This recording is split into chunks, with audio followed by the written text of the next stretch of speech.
Testing. Testing.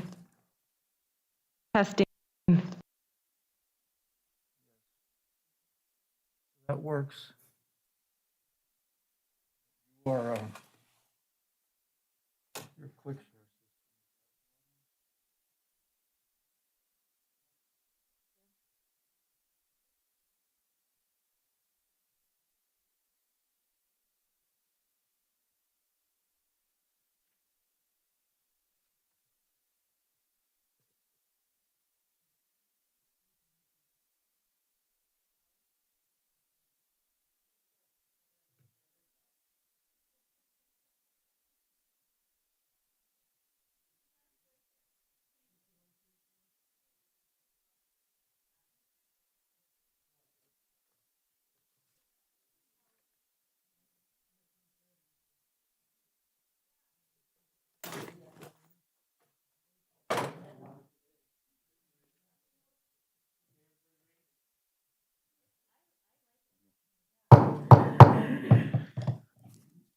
Good morning, everyone.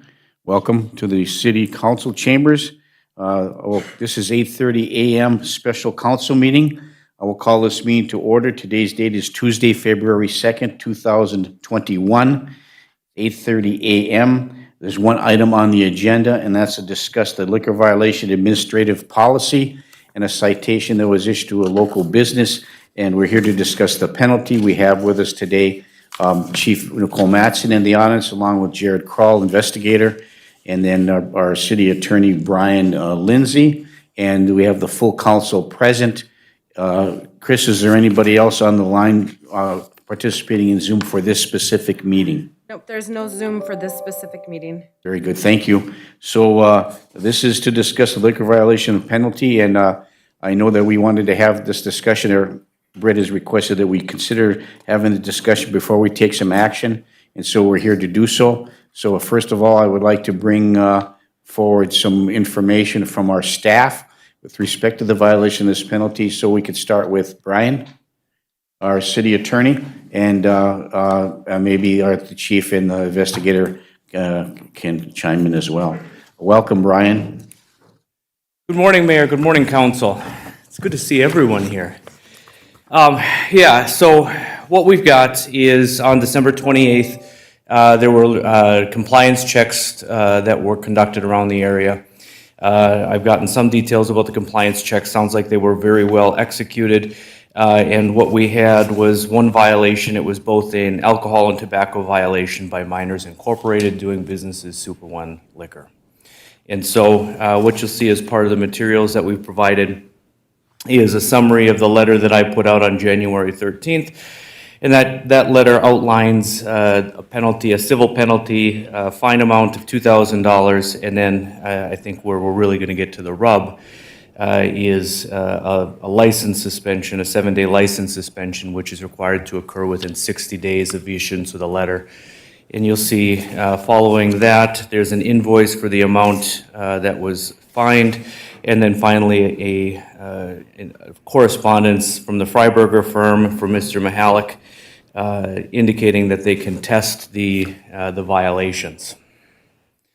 And so I can let the chief and investigator speak as to a little bit more of the details of the compliance checks. But for the additional information that I have spoken with Mr. Mihalik, and I can tell you that based on those conversations, while his letter indicates that they oppose or that they contest the allegations, I don't think that they really do.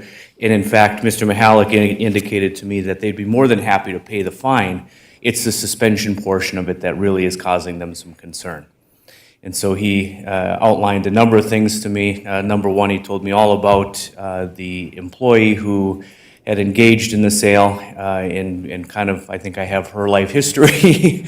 and I mean, there was some things that they mentioned that were, I mean, it's kind of a sad story, but at the end of the day, I mean, this gal is responsible for herself. More importantly, Mr. Mihalik outlined to me a a proposed plan or intention expressed by his client about things that they're going to do to kind of curb these types of activities in the future, including installation of a new point-of-sale system that would require either the scan of a driver's license or a manager's override in order to conduct a sale.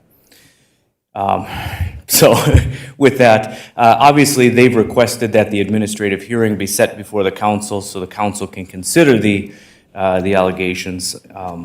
And really, at that hearing, the council would really just take information about what the underlying facts of the compliance checks were, make sure that they're in conformity with the standards that we usually apply, and then the council would have to determine whether it's more likely than not that an illegal sale took place, take into consideration the history, which I understand, and the chief or investigator can correct me if I'm wrong. I understand there's been 2 prior violations. This would constitute a 3rd violation. And then the council would be asked whether the penalty is appropriate for the conduct that was undertaken. Okay, thank you, Brian. Just for a point of information, as you look at the ordinance, this was something we talked about for a long period of time. We finally adopted this ordinance in September of 2020, which took effect on October 14th of 2020. So this is not an old ordinance. This is a recently amended ordinance that took a lot of discussion, as I recall, moving forward and making this a 5-year period, which is was part of the changes, and I can't remember all the other changes that were going on, but we have this ordinance that took effect in September, and now we have a violation. And so I think if it was prudent for us to do so, if we could discuss this, we might have to rehash that in the event that a hearing is necessary. But if we could hear from maybe, I don't know, I don't need to hear from the chief or the investigator because I know the Minnesota statute requires these compliance checks be done. It's always angst on the part of putting the burden on the city or municipalities to do this, which should be a state issue, but we're required by law to do it. We do it diligently. We do it above board. And so I don't know what the reasons why they're concerned about the 3rd violation, or whether it be, I don't know what the reason is, but the fact is this is what the statute or the ordinance says. You've laid out the compliance letter. It appears as though potentially that they're only going to, they're willing to pay the fine, at least on the face of it, but they want to be closed for 7 days. So I think that's where we're at today.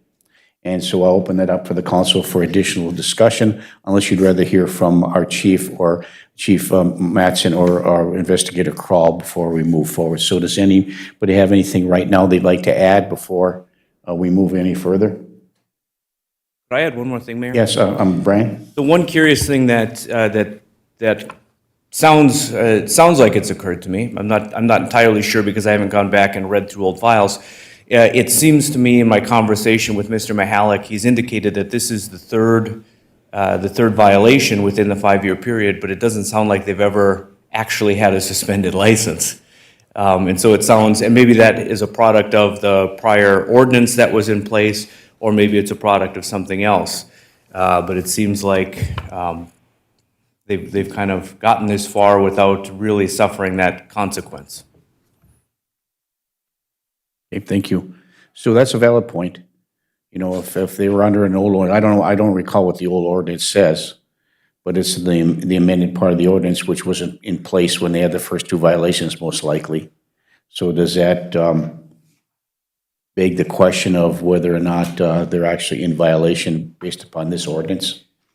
I don't think it does. I think what the impression that I got is that in the past they've done exactly what they're doing here. They've approached the city and they've asked for some leniency, and it sounds like they've been granted that in the past. Although I qualify those statements by saying I don't know what the penalties. I don't have knowledge of the penalties under the old provision. All I've seen is the new version of the statute. So that's that. To me, that kind of raises an interesting question. From my perspective, I think it would I think it would make some sense to have either the chief or the investigator provide a little bit of information about the backgrounds of the checks, because one of the things that we run into in a lot of cases, and I don't have knowledge of this right now, is you'll get an argument from somebody in Minor's position that, well, the individual that came in looked like they were 25 or 26 years old and really didn't raise too much suspicion. I trust that our folks did everything exactly right, but maybe we want to just shore that up and get a little bit of information from the chief and an investigator, so that we can be absolutely sure about how we stand and that we're not really going to run into any issues with that argument. I trust we won't, but. We'll have that just in a moment if we may, Brian. So there's some other factions, some proposals by minors to help the new point of sale system, all that kind of stuff is something we'll continue to be open for discussion. So I'll go around the room from left to right, see if anybody has anything. Councilor Bearable first. Yeah, I know a lot of the establishments require, showing identification. I don't care what your age and stuff is. So I have a little bit of an issue if they're not checking IDs. I don't care how old you are. So I believe our old ordinance, if I recall right, didn't have penalty phases until step 3. You just had fines, if I remember right. Okay. And we added the suspension 1 day for the first, 3 days for the second, and 7 for the third. So that's my recollection from the old ones, Brian. And Okay. to present this fairly, one of the arguments, and I apologize for going on, one of the arguments that Mr. Mihalik made is, the classic argument that, well, we can't have management at our store watching our cashiers every second of the day. He indicated to me that they do provide training to the folks that are conducting their sales, but at the end of the day, they're responsible for their agents, so. And the law requires them to provide the training as well, right? Correct. So, okay, and anybody else in the council have something they'd like to comment on at this point in time? Okay, Councilor Freely. Just for the sake of conversation and discussion, I mean, this is a company that does, I'm certain, hundreds of thousands of dollars in sales, and I don't think that they blatantly and egregiously look to contribute to the delinquency of minors by allowing people to come in and buy their product when they're underage. And so I would think, even though it's a third offense, in my estimation, given the volume of customers that come through there, it's kind of an anomaly, to be honest with you, in my impression. And on the 28th, that's the highest volume of sales. They may have had lines in the store waiting for, and so, I mean, not that they should be just like slapped on the wrist and don't do that again, but the reality is, like, I'm troubled at times by sting operations to capture something that may in fact be a minority and an anomaly of sorts compared to the volume of sales that they make that are on the up and up and according to the ordinance. So that's what's a little troublesome for me.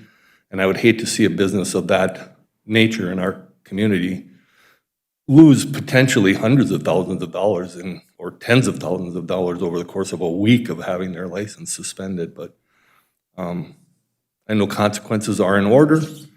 But I think we need to be reasonable and prudent with regard to how we respond to that in this community. So that's just my 2 cents. Thank you. Councilor Bearable, once again. Yeah, and they could set up a policy, because there are people like myself, I will not give a driver's license to any business, and they override it. I'll show it to them, but I won't let them put it through the system because of identity theft, and I've never had a problem where they haven't approved it, they get a manager there and approve it. So once I show it to them, but I won't let them run it through electronic because there's so much theft and stuff of those numbers, and that gets them into a lot of places of your personal records. But there's ways around that, so they can set up a policy like that too. Thank you.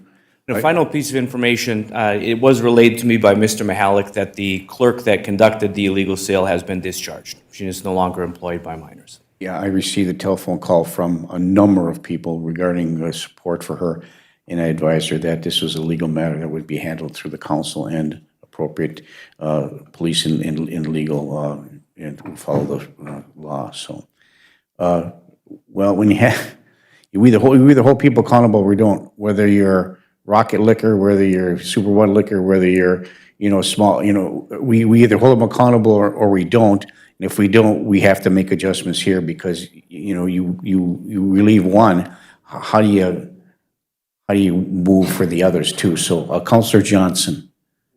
Thank you, Mayor. I guess I would like to hear from Chief Mattson and the investigator on exactly what happened and how they determine and ensure that the compliance check can't have a whole lot of loopholes in it and can't, because I've never seen one and I asked a couple questions yesterday, but I guess I prefer to have everybody have the same information.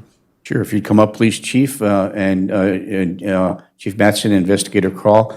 I have the luxury, if you will, for the lack of a better term, I used to have to do these compliance checks when I was working. So I know exactly the process you have to follow, how detailed it is, how you have to, catalog, and they have a, sign a waiver, all those kind of things. So Chief, would you, thank you, welcome.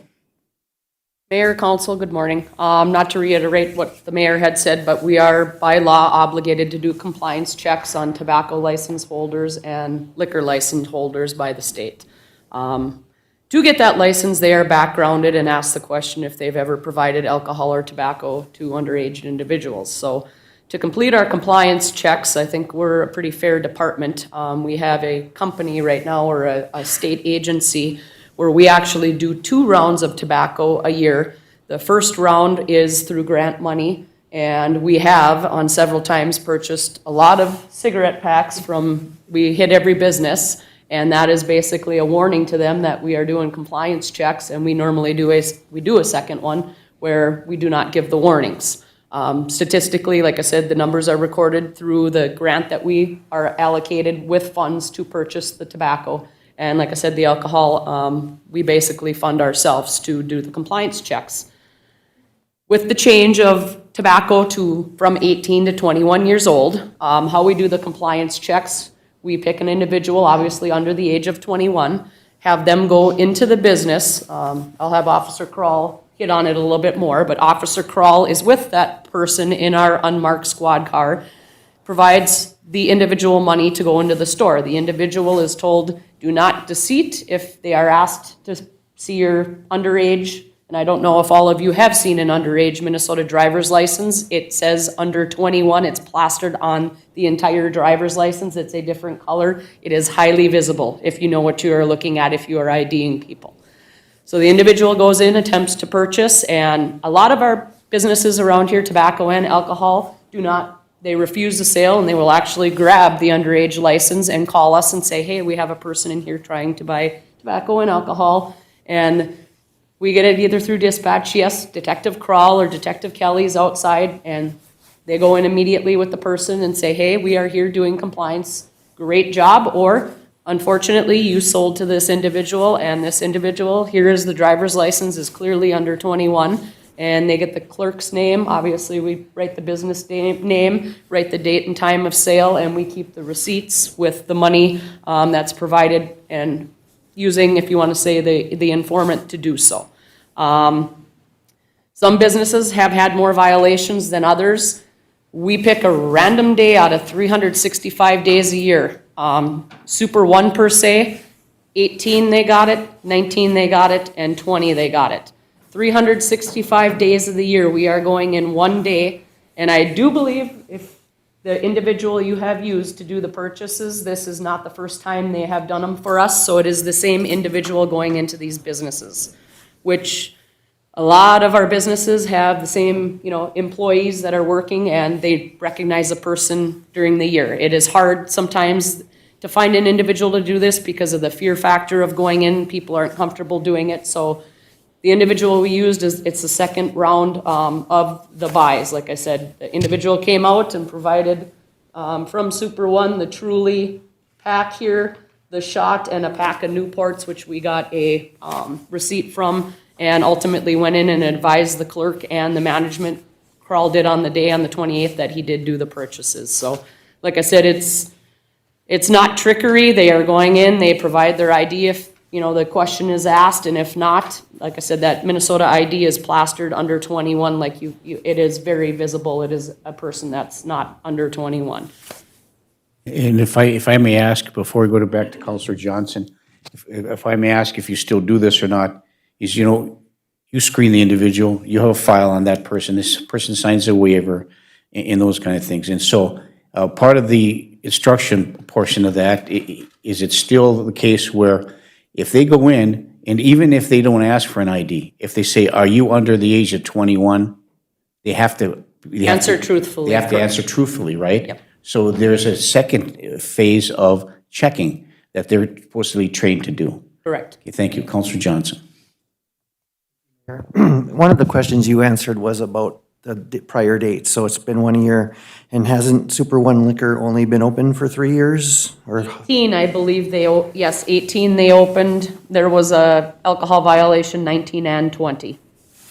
okay, so just by I'm of the opposite opinion of Councilor Friedli. If we go in there once a year and we catch them, I'm guessing it's happening more regularly, and that it's, I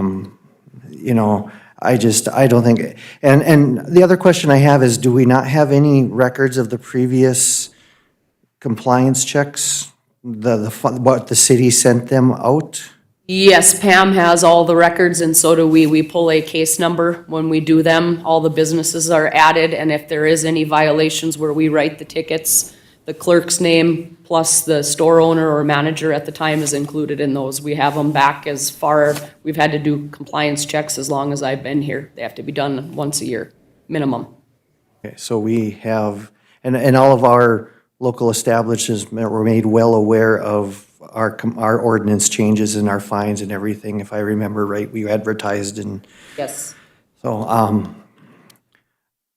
I think my challenge here is that if we don't close them for 7 days or 5 days, whatever it is, then we should just get rid of that part of the ordinance and not worry about it. I mean, if they're that big of a business, I would wonder, do they get that preferential treatment from the city of Duluth? Because they have multiple businesses down there. I think that you did your job and you did it very well. And I think that they need to understand that we're serious about this, and selling alcohol to minors is unacceptable. Selling cigarettes to people under the age of 21 is unacceptable. And that's the stance I'm going to take. We changed the rules specifically to make them enforceable and put some teeth behind them. And this council did that, if I remember correctly. That was something we did as a body. I appreciate you coming in. I appreciate the explanation, and I will not be supporting any revision to this at all, even if they come in. I mean, there's no question that it happened. I'm sure we could get their video and we could show everybody that it happened, and it seems like they're not questioning that. It's just they all of a sudden went, oh no, we're really in trouble this time, and I'm fine with that. Thank you. Hey, thank you. Counselor Beyondich. Thank you. And I would echo that. If we have something in place, if there is a policy in place, we need to follow it. So I thank you for all your work that you do and for checking on these. And I would agree. I think that if the policy is in place, we need to follow it. Thank you. Well, thank you. Counselor Freely. I appreciate the work you do too, but I guess, like, how often, percentage-wise, do we find people doing right rather than wrong? That's what I would like to know. If we go in there 100 times and 97 times they're doing it right, do we have that big of a problem? That's what I'd like to know. It's off and on. We have more, I guess, compliance on, it switches from business. It depends on who the employee is working that day. We've had a business that, say, sold cigarettes in 17 and has been compliant 18, 19, and 20. It varies. And I think that's important to consider. I mean, and I think, anytime the law is broken, I mean, there's always pleas that come into play. I mean, there's multiple offenses. We'll drop these 3 if you're willing to do this. I mean, I just don't know that it's in our best interest to be shutting down businesses when it potentially is an anomaly of sorts with regard to the, like I said, hundreds of thousands of dollars of sale and hundreds of dollars of sales that went in error, that we shut them down, and now it's going to cost them big money. I don't know. I think the fine that we're already imposing on them and have sent the invoice for sends a message as well. I don't know. I'm troubled by that, to be honest with you, just because of the fact that typically in a business operation, there's going to be oversight, there's going to be supervision, they're going to have expectations of their employees to be doing what's reasonable and prudent and like I say, if 97 times you find them catching them doing it right and 3 times we don't, that's troublesome to me, to go to the full extent of the law in this regard. So, but again, consequences are in order, and we'll have to decide to what extent those consequences should be imposed. Want to share the story on a particular gas station that sold, the manager this year who, I guess her comment not to, I guess, enlighten and throw out who was in the wrong, but First off, good morning. I'm Detective Kroll. Good morning, counselors. So, to kind of get back to what you were saying as far as how many times they do right, I don't know that we have an answer for that. I mean, obviously, they're open most days of the year. We've only been doing the alcohol compliance 1 day a year, so I can't speak for the remaining 364 days, what's happening down there. They're not the only business that has sold alcohol in the past. On average, there's 2 to 3 violations a year that we come across. But like Chief Mattson said, and obviously as we're finding out, this is the first business that has consecutively had a violation year after year. So that's how we got to this point today. I can say that every business that I got a violation on this year, when I walked into the store and notified them of that violation, whether it's tobacco or alcohol, that employee knew very well that what the consequences were, and they knew that as soon as the letter comes from the city, their job is terminated. So they were made aware. They know what to expect. One business in particular, the person that sold was actually the manager. She had been there for a number of years, and she very well knew that she was going to be terminated. And if I could add, Yes, Counselor Freedy. and maybe the multiple violations that they've had is in part because of the volume of business that they do as opposed to smaller businesses. That's one of my concerns. I mean, that's the busiest store in town, I would think, with the highest volume of sales, and so it would seem reasonable to assume that they would be the ones that more often would make a mistake, you know. So in any event, like I said, I appreciate the work you're doing. I think it's important to be doing these kinds of things. Consequences are in order, but I think we have to be reasonable with regard to shutting down businesses in the city of Virginia, even for an extended, a minimal amount of time. Thank you. Counselor Paulson, then we'll go to Counselor Bearable. Thank you, Mayor. So they received this letter was dated, the correspondence was dated January 13th, so they're in receipt of the action step of the fine and the notification of the potential suspension for the period of 7 days. And they have, so I guess what I'm asking is what is the process? So they have a chance to appeal this, which have they done formally at this point? They have formally done that. And then today, we're just talking, or is there a hearing what is the process going forward? Do they have a chance to come forward? Brian? Thank you, Mayor. Counselor, to answer your question, if you see that last page of the packet for this working session, you'll see the letter from Freiberger. That is their request for a hearing on the violation or on the sanction, and that's their formal request that triggers the next step, which is an administrative hearing, or essentially a hearing before the city council, where the city would come in, give the information that we have related to the allegation. They could give any mitigating factors that they'd like to, and then we can make some determination about whether or not things were done properly and whether or not the appropriate sanction was imposed under the statute. What we're talking about here is just giving some preliminary information, and then also what the specific request that I received from Mr. Mahalik is whether or not there's any type of mediation that can happen beforehand, whether the city would be able to make any arrangements to reduce the sanction in exchange for some additional action by minors. So then today, we're really just having a conversation and not being asked to make a decision. Is that correct?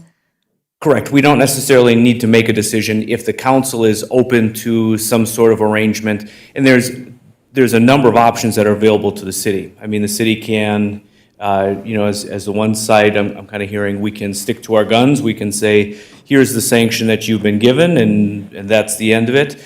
The other thing we could do is we could reduce the sanction, or we could take some step in the middle and say, well, look, maybe we'll stay a part of the sanction, and you prove to us that you are going to install these, you've got 6 months or a year to install this new point of sale system. You're going to have to put all your employees through additional training and provide us proof that you've done that. And in addition to that, maybe what we're going to do is take the 2 violations from 18 and 19, put them on the front end of this and say your 5-back look-back period is going to start from now. So if you have any violations from now until 2026, we're going to consider it your 4th violation, which results in a revocation of your license, period. And, maybe there's something like that in the middle that really puts an onus on them, lets them know that we're serious, and at the same time, personally, I don't know that I would suggest eliminating all of the suspension period, regardless of how we go. I think it's important for them to know that it actually does happen. And I think that I would come at this from, the point that we revised the ordinance, and our officers are doing their job, their duty. The establishment they've all been made aware of the ordinance update, and there was past violations, consecutive past violations. So I'm more leaning to, we amended the ordinance, we changed the ordinance, our officers are doing their job, and we need to support what we've originally stated and created within that amended policy. And Thank you. just to be clear, despite the letter, I think the consensus is that our officers did exactly what they were supposed to do, and they did their job well. Yeah, thank you. I'll reserve my comment till Councilor Bearable.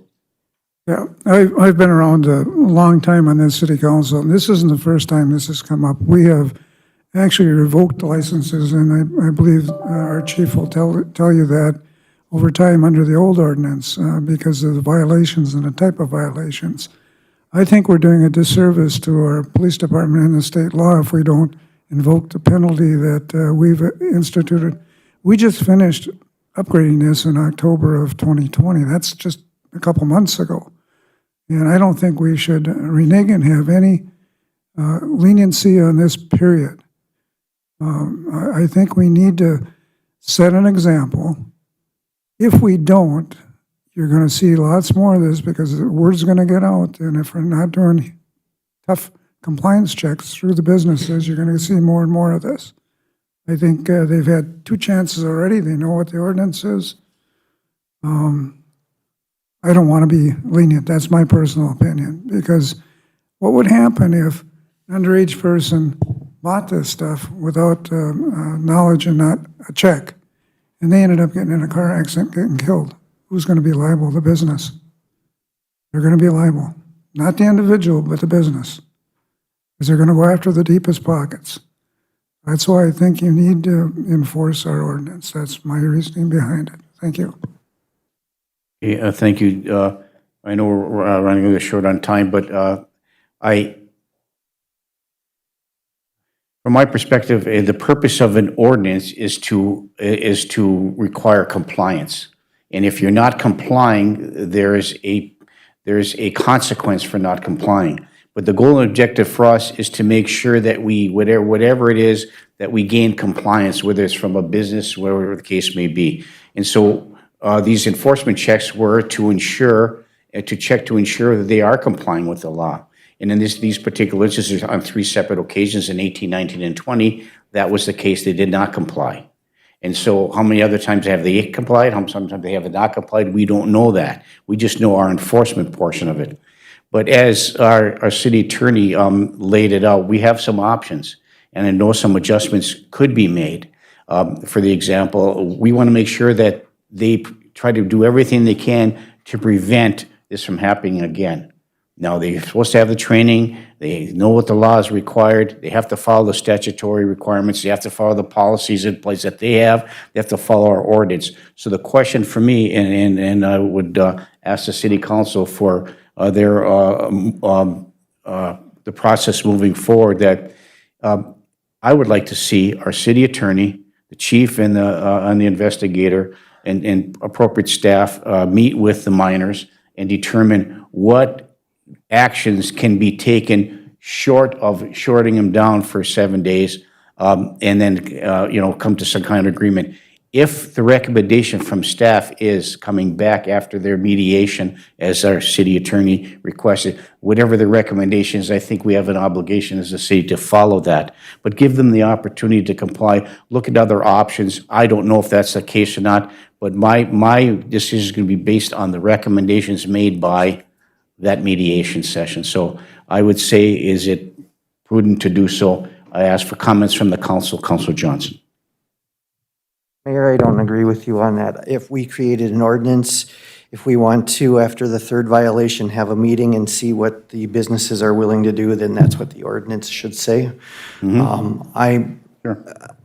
part of, I look at this from the point of view that if we had one of our business owners who works in town, who is not owned by a major company, if this had been their third compliance issue and shutting them down for 7 days, I think that they have learned that they don't want to do that.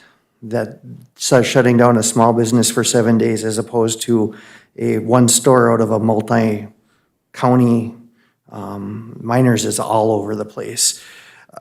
I would think that if anything, such 7 days really should help them understand that this is a big deal to us in our community. And we want to keep our young people safe. So I think we need to follow the ordinance. Otherwise, we are going to be, anytime there's a fine, anytime there's a third step, landlords, tobacco, anything, we're going to be meeting in appeal because they want to not follow the ordinance. And I think that is not a good use of staff time or city council time. So I think we need to just follow the procedure that's in place. If they want to have an appeal hearing, they can come, they can present, we can deliberate as we should, and we make a decision based on the information provided at that meeting. If there's anything that minors can present that is extenuating or needs further discussion, I think that's when that discussion would happen. But as of now, I'm only willing to follow what the ordinance that we passed in October says to do, which includes allowing them to come in and present information. Thank you. Okay, thank you. So the general consensus is we've had our discussion about the preliminary information we have, which has been very helpful. Now the case is that we go back and give minors the opportunity to set a hearing date in the event that they want to have a hearing. So I think, Brian, is that their indication they'd like to have a hearing? It is, Mayor. That was the request of their correspondence. They requested the hearing, and I'm not clear whether they're doing it just to preserve the right and keep the conversation going. Obviously, they've got some deadlines that, absent their request for a hearing, we'd be getting pretty close to. Based on their request, we have within the next, probably at some point this week, we need to set that hearing. And so I will work with staff and contact Mr. Mihalik to see if I can arrange for that hearing date to occur. Okay, thank you. We don't need a motion to set the hearing date. This is part of the ordinance moving forward if they make that request, or would you prefer action from the council here to direct you to set a hearing date? Nope, I don't need any action from the council. The hearing, once they request the hearing, it's mandatory and triggered by our ordinance, and so we're required to set it. Okay, thank you. Any other comments, questions from the council with respect to this moving forward? Councilor Barnzelli? Thank you, Mayor. Well, I feel we've got to do something. Otherwise, there's only one other establishment in town, right? Main Street there, Rocket. Yeah, there's some that sell 3 too as well, some of the gas stations. But I think we've got to, if we don't do anything, what's it going to show there to people? I mean, you guys go out there and, it could get worse in the building. But I feel that maybe we should have them come here first before we make a decision. That's the direction that Brian's going to take us. If they request a hearing, they have an opportunity under the ordinance to do it within the time frame, and we'll have the hearing, and they come before us and make their presentation. Very good, thank you. Okay, thank you very much. Anything else? Counselor Friedlieb? Yeah, I just, I don't want to in any way, shape, or form indicate that like I'm trying to minimize or negate your efforts, because I think it's absolutely critical that these kinds of things occur. But I've been involved in disciplinary issues many times, and when I referred to the handbook, I often said that the only black and white in any issue is the text on the paper that's white, and then there's all gray in between. And I think that it's timely, like Mayor Cuffey said, just to have that discussion and that conversation. And if your recommendation is this is the route that we need to go, then so be it. But I think we should address the fact that they've sought that opportunity, at least, to talk about the gray area within the potential that existed with this violation. No, Counselor, I appreciate your opinion. However, we're the fact takers. We investigate, hear 2 sides of one story, put it in a report, and that is ultimately what the attorneys and the business are designed for. On the recommendations, we are following the letter of the law, the color of the law that is written. It's ultimately your guys' decision as a group body that came up with this ordinance. Ultimately, yes, we are, like I said, following the color and the letter of the law. We would like to see. We do put long hours. Detectives do in for the compliance checks. We're not the only entity, municipality, or county also helps the state out, like the mayor advised. We just, like the ramifications of this getting into somebody behind a, driver's seat and or something worse, depending on the season, ATV, snowmobile, accidents, that's our main concern. So what you as a body decide, like I said, we'll take with a grain of salt, because we are doing the compliance portion as we are instructed to. So, I appreciate hearing from every one of you, and obviously we will continue doing our compliance checks as we're requested, and I have faith in Attorney Lindsay that, like I said, he'll contact the business and figure out with your guys' assistance what needs to be done, so. Thank you. And thank you. You've laid out your case. We have a process moving forward. I know that you meet with staff, city attorney, and others, and prepare for the potential hearing moving forward. Anything else? Councilor Paulson. Thank you, Mayor. I guess I just have one final question, and it does pertain to if this body doesn't follow the ordinance as it's written, and say there is another non-compliance issue, and that person gets behind a vehicle or behind the wheel of something, gets in an accident, would there be liability on the city's behalf if the body did not, in fact, follow the ordinance as it's stated? Brian? Thank you, Mayor. Counselor, the answer to that question, well, for a couple of reasons, I would assert is no. Number one, there's a Civil Liability Act out there that basically traces liability back to the folks that engage in an illegal sale. But secondly, my advice and my guidance to the council is no matter what we do, if we're going to deviate from that 7-day suspension in any regard, that we set strict parameters on it, that it's not just going to be we decide we would reduce it to X number of days. I think my advice would always be in a situation like this, you always hold that penalty, at least let it hang out there and say, if you want the benefit of any kind of a negotiated agreement, you're going to show us your good faith and you're going to put some work into it and earn that discounted days or whatever it is. And so I think for those reasons, and if we're careful to say that we're not just no matter what happens, we're not giving up any portion of the penalty that could be imposed. We would make a company or somebody who's subject to those penalties earn any relief that they receive. I think if there were ever any colorable argument that the city was involved at all, we would come back and say, no, any relief that somebody received from a sanction that could have been imposed was earned by corrective measures like a probation, where they actually had some obligations to prove to us that they would do it right and that they could come into compliance. Ultimately, for me, these things are about sanction and about compliance. And the question is, are you dealing with somebody who can come into compliance or really who cares to do that? So, I mean, those are kind of maybe a little bit beyond the answer to the question, but those are kind of my thoughts. Thank you, Councilor Paulson. Okay, we'll set the hearing, or you'll make the contacts, and if that's the case, we'll set a hearing date and let the rest of the council know. Before you leave, anybody else have anything they'd like to add before we adjourn this special meeting? Hearing none.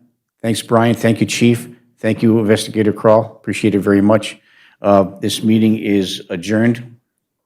Thank you. For those who were in the audience, we apologize for the delay of 15 minutes, so I hope it hasn't impacted your schedule today. So I will call this meeting to order. This is a regularly scheduled Committee of the Whole meeting. I will call this meeting to order. Today's date is Tuesday, February 2nd, 2021, originally scheduled for 9 a.m. I will call this meeting to order at 9:15 a.m., and this is the Committee of the Whole. So we'll move to right away to item 1 on the agenda, which under appearances. And today, I believe we do have in the audience Sarah Carling, CEDA, and Megan Christensen, Visit Grand Rapids, a presentation and request for support for the Northeast Minnesota Mine Tour project. If you would please come forward, and thank you very much, and state your name for the record. I'll press the green button if it's not on, and please state your name for the record, and welcome to the City Council meeting. Good morning, Mr. Mayor, members of the council. I'm Beth Pierce. I'm the director of the Iron Range Tourism Bureau. I think you all know me. I'm going to be back in a couple months here to tell you our annual report, but I wanted to introduce you to Sarah and Megan today, but Mayor has already done that, so I'll just turn it over to them. Good morning. Morning, everyone. Thank you, Beth. So as Beth mentioned, my name is Sarah Carling. I work for an organization called CEDA, which is Community Economic Development Associates. I have a contract in Itasca County to do community and economic development. I support approximately 16 rural communities with their endeavors, as well as countywide initiatives. So this kind of falls into the countywide regional, if you will, other duties as assigned maybe. So with that being said, you know, Beth's done a great job. She has a map, a PDF type map for our mines in St. Louis and Cook area. Itasca County may be, let's just say, a little lagging as far as identifying those locations. And that's kind of where my work kind of came into play, is working with the communities within Itasca County. There were a few things that were consistent in our brainstorm sessions, and it was, we have a strong sense of history, we don't know how to display it. We have no reason for people to come into our community, or we don't have a major draw. And the other thing is when we asked what are some untapped resources within their communities, they would say the mine pits. So between the idea of, you know, how do we take those ideas and create a program, this is kind of how it got started.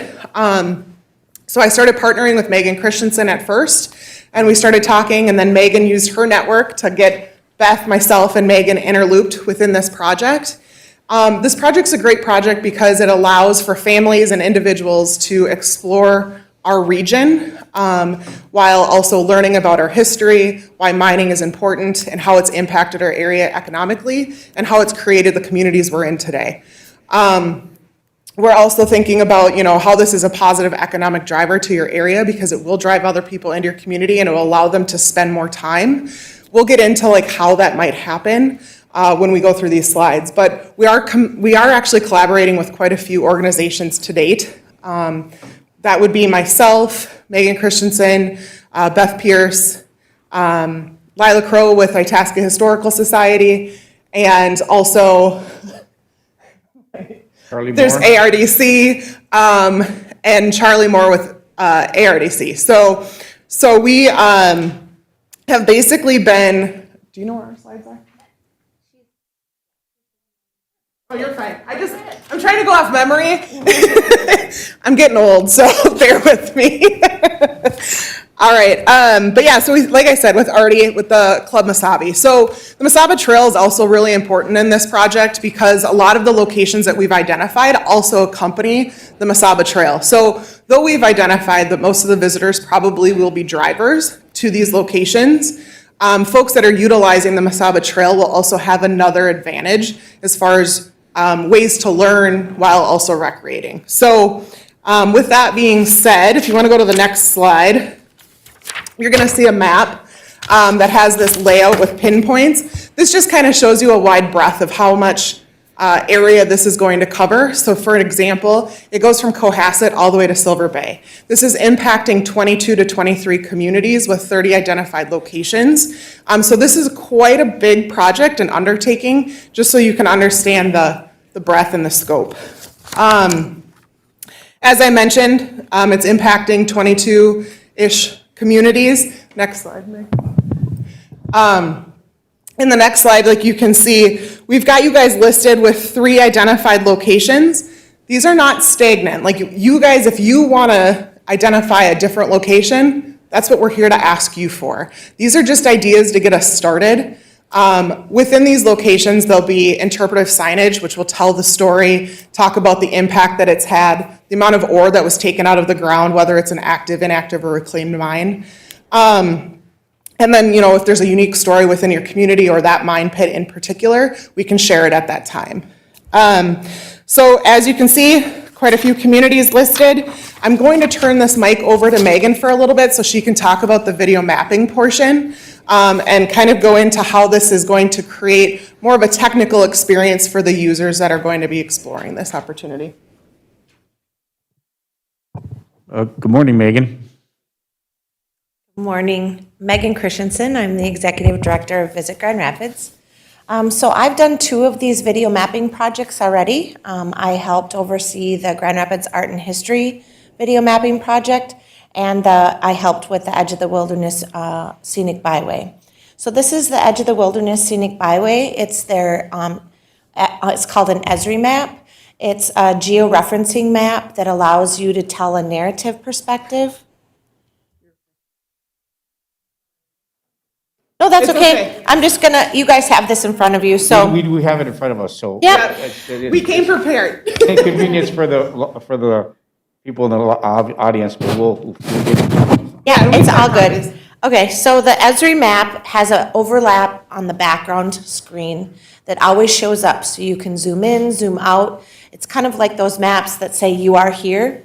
The identified locations are numbered, and you can color coordinate them, you can change the icons, so if you want to represent trails, you could have a picture of a tree. If you want a representation of a museum or a historic landmark, you could change that icon. So you have a lot of opportunities on these maps. What we've done is we've also created a Google map, which we will do for the mine project as well. And so on the left-hand side, you're seeing the historic narrative, and then it also has images. So you see where there's 4 circles or dots underneath that image? That means there's 4 images within that carousel. And so you have an opportunity to see different seasons because different places look different, you know, at different seasonal times. It just gives you a bigger opportunity to expand from a visitor's perspective or a local's perspective what that area attraction has to offer. The other thing is a lot of our trail access points or reclaimed mine areas have a lot of outdoor recreation. So in one vantage point, you want to see the pit and want to see people fishing at it or kayaking. The other perspective might be a mountain bike trail nearby or that type of thing. So you just have more opportunity. You have about 125 to 150 words that you can use in your description. And then at the bottom of that description is navigate here. When you click on that, that goes back to the Google map and you can get driving directions right from your phone. Sorry, I don't have my phone in my hand.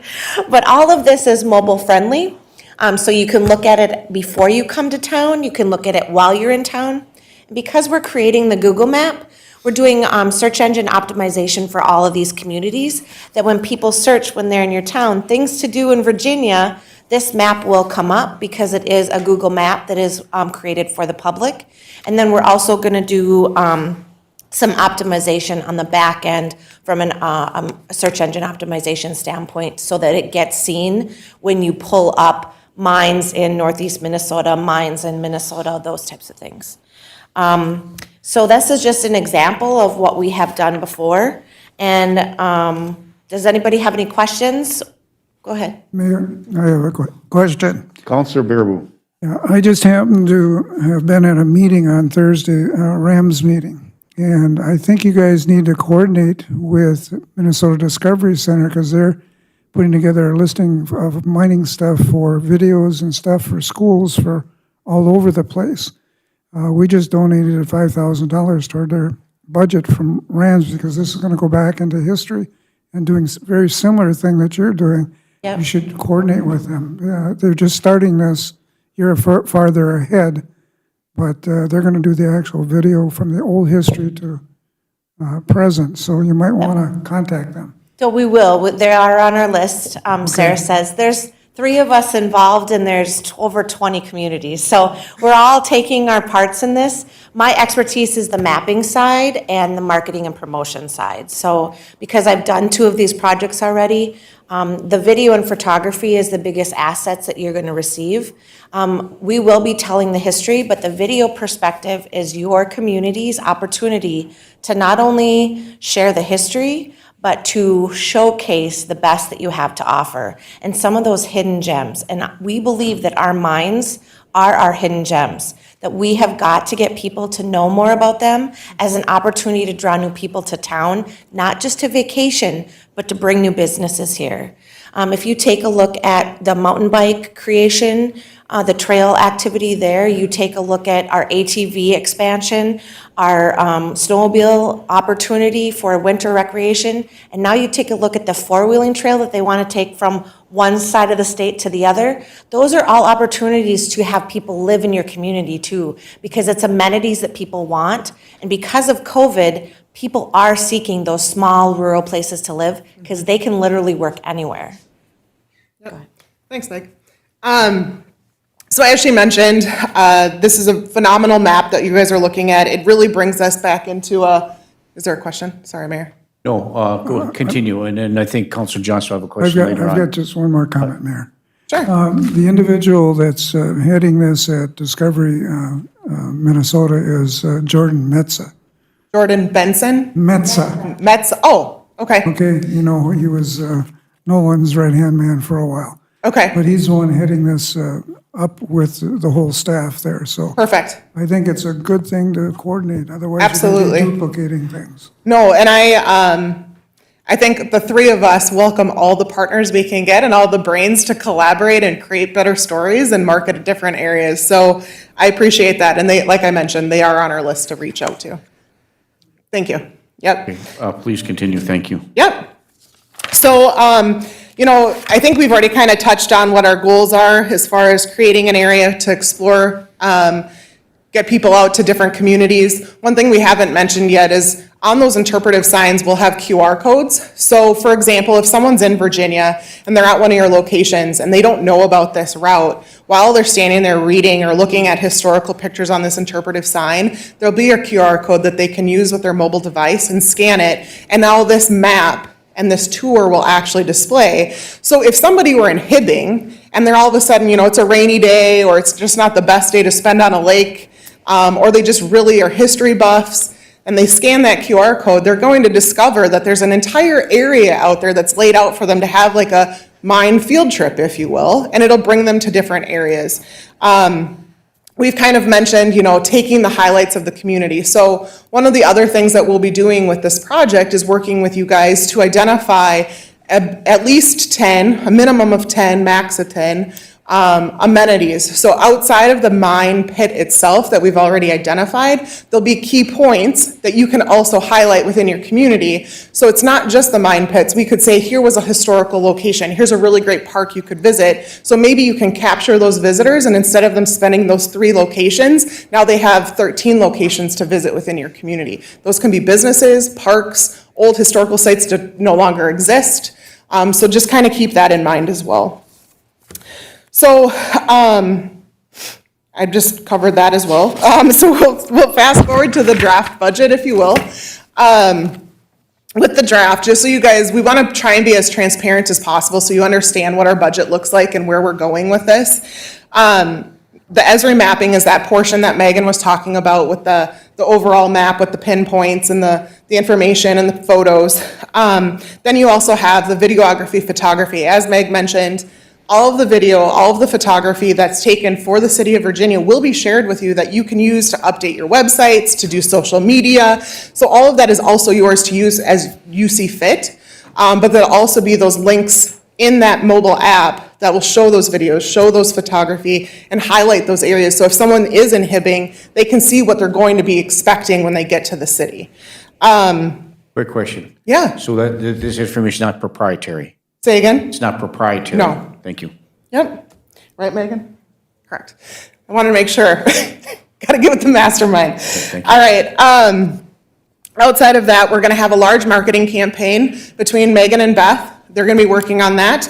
And then, of course, you know, there's the Google mapping, there's the research and development that's obviously telling the story, working with folks from the city, as well as historians to make sure that we're accurately depicting what has happened, or, you know, the right amounts of tons of iron ore that was taken out of the ground, etc. So as you can see, there's 2 phases. Phase 1 is the stuff we've been talking about already. Phase 2 is it's our interpretive sign, or not our interpretive sign, but our wayfind signing.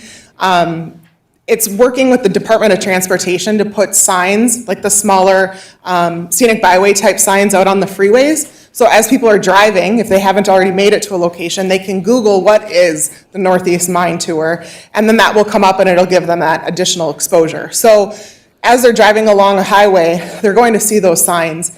And those signs are about $1,000 a piece, just so you're aware. So if we're going east to west and west to east, we have to have them on both sides, and that's why that number is as large as it is, with 30 locations. So I have a question of respect to the project draft budget, $160,900. So this is to get you up and running moving forward. So I'm looking what the ongoing costs are anticipated on an annual basis. Could you have that information?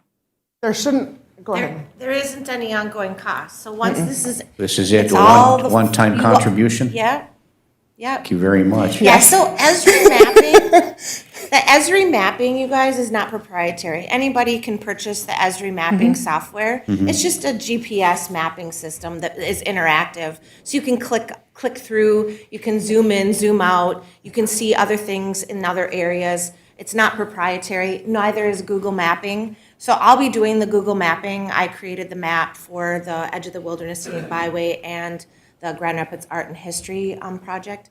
And so it just gives you an opportunity to connect these 2 great mapping opportunities. But Google is the #1 search engine out there right now. And so we want to make sure we're playing in their platform, and that's why we integrate it into the Esri map. Thank you. One more question before we go to Councilor Johnson. So how do you arrive at this suggested donation? So Is that a per capita basis, or? it's based on actual cost. So just to give you an idea, the interpretive sign per location is $1,200. Then you also have the photography, videography fee. What we're anticipating is if we were to take the 160, like, let's just say 161, right? The total cost, and divided that by 30 for the 30 locations, that's an approximate value of almost $6,000 per location identified. What we're looking to do is just get a monetary donation from each individual community. We're asking for $1,000 per location as a minimum starting price. So that we can help to meet that expectation. As you can see, if you go to the next slide where it says current community commitments, Right. that location, or that slide itself, you can see that there's up to $10,000 per Visit Grand Rapids and from Beth with the Iron Range Tourism. Outside of that, we're going to the communities like we are today and we're asking for donations. So being completely transparent, Nashwauk has 2 locations, so that's why they gave $2,000. Cohasset has 1 location, but they see the value in the project and how it's going to draw additional people to locations that they're trying to boost. So the question you have, if I may, Yeah, you have 3 locations, $3,000, but we could add up to 10 more, non-mining, correct? And there would be no additional cost for that, is that correct? those would be amenities, correct. They just wouldn't have the interpretive sign, excuse me. They wouldn't have the interpretive signs and things like that, but they'd still have the visibility. Very good, thank you. Councilor Johnson? Thank you, Mayor. So I disagree with the one-time costs and what happens when something else happens. What if the signs get vandalized? The internet is a constantly changing place.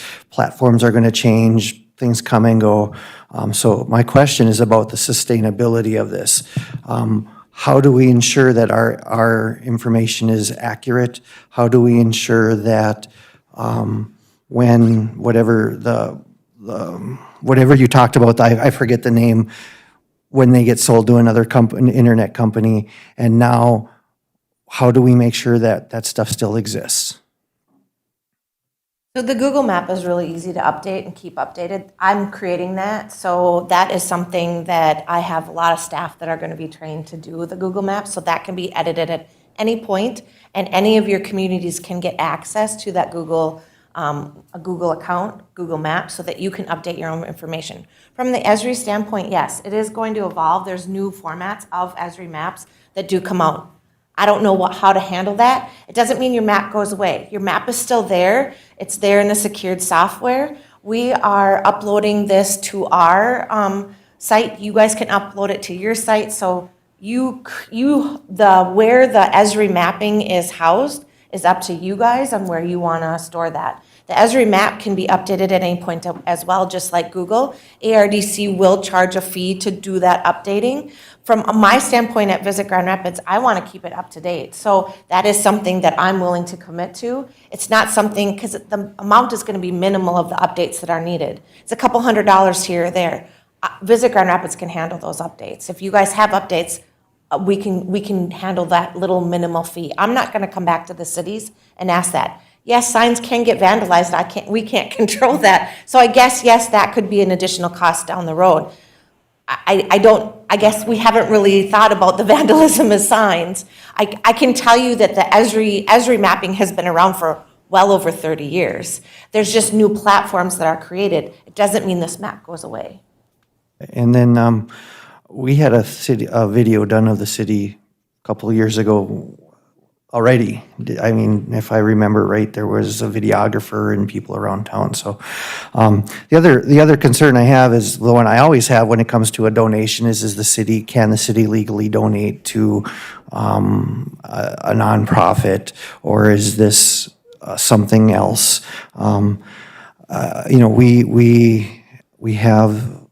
We contribute, there's a 3% lodging tax that goes to Iron Range Tourism. The city cannot be a member of the chamber, let's say, for numerous reasons. So I guess it feels like you're doing something that's already being done. It's just not in a central location. And I don't know that we would have the people, the staff, because it would fall under Parks and Rec, and there's a lot of stuff going on there right now for updating and creating signs and Wayfair. And, I see that Artie is involved with this with the Mesabi Energy Tour, and I've worked on her interactive map. I know how it works. It's a great thing, but that exists already. And so, I guess I'd want to make sure that if we are to do this, we can legally give you money, and it's not if it's a donation or if it's another word that makes it viable, if it's a professional service as opposed to a donation. I don't know those things. I would rely on the staff to steer us moving forward. I like the concept, but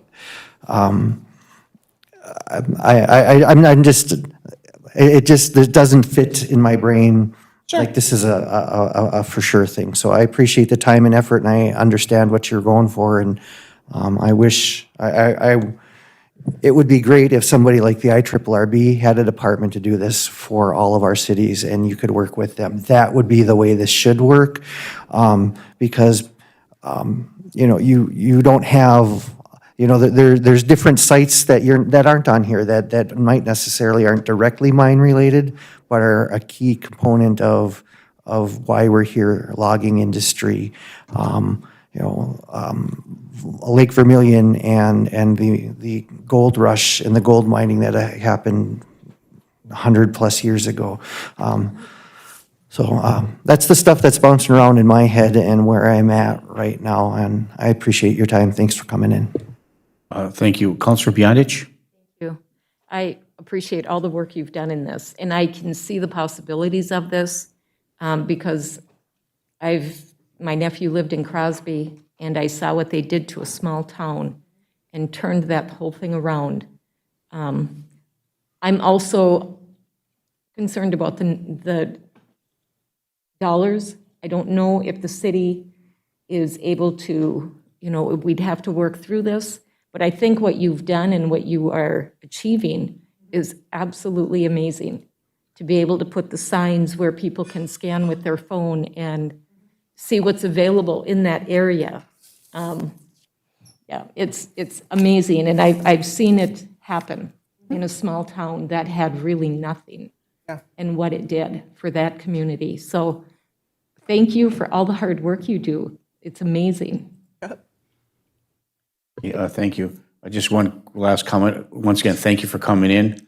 I think it's a viable for us to consider that, whether we're coordinating it or with other entities moving forward, probably piece everything together, as some of the other comments were made by the council.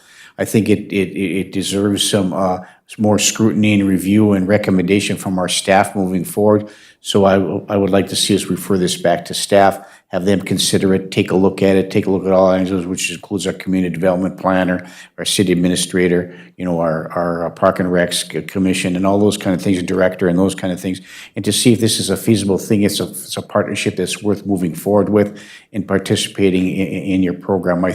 Tourism is you know, one of our most important economic drivers here. Beth is well aware of how you know, she works hard in that regard. So by making this $10,000 donation from the Iron Range Tourism Bureau, kind of solidifies that this is something that's worth moving forward and taking a look at. So thank you very much for coming in. May I add one thing? Yes, please do. Okay, so I just want to be transparent. You did mention IRRR, and it is something that we are going to be partnering with. And the reason we're asking for these funds is for matching dollars to go after Right. larger grants. Right.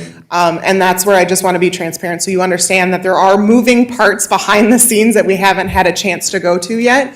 The first grant with IRRR will be applying for opens, or I guess the first original date you can submit your application is March 1st. Right. So what we've been asking communities is to have an answer within like probably the next 2 weeks, so that we can certainly try and actually compile this information and get it back to them, so that they understand what communities actually value within this project and who's behind it.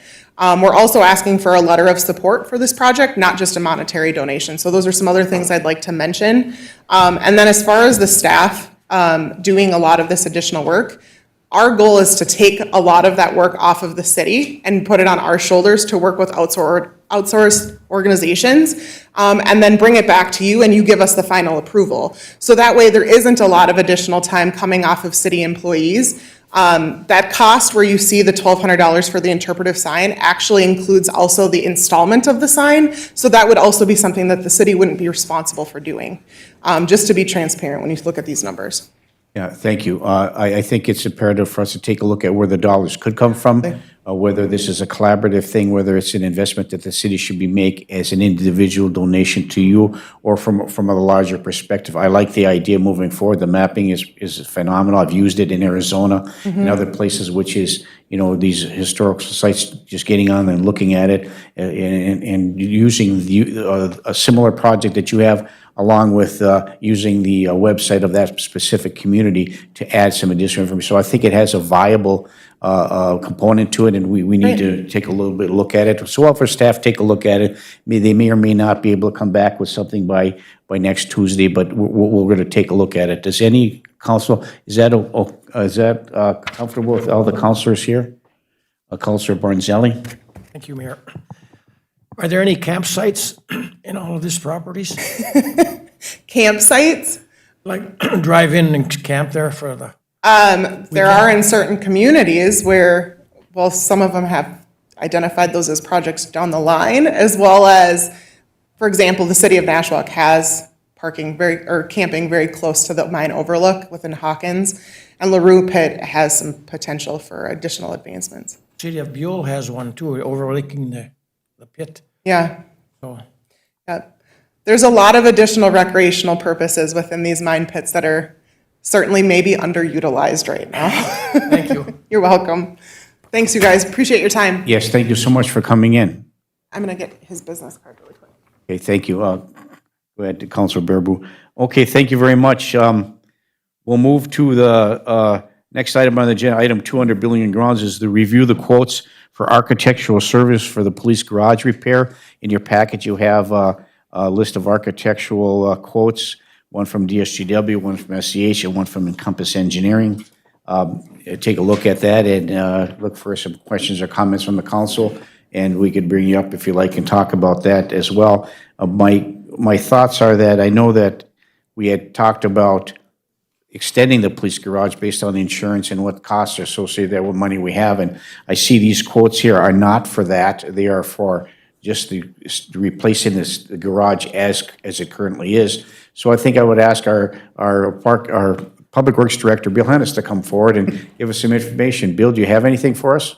Yeah, Rick just asked me to come here if you have any questions. Again, these are for the quotes for doing the design work for the garage.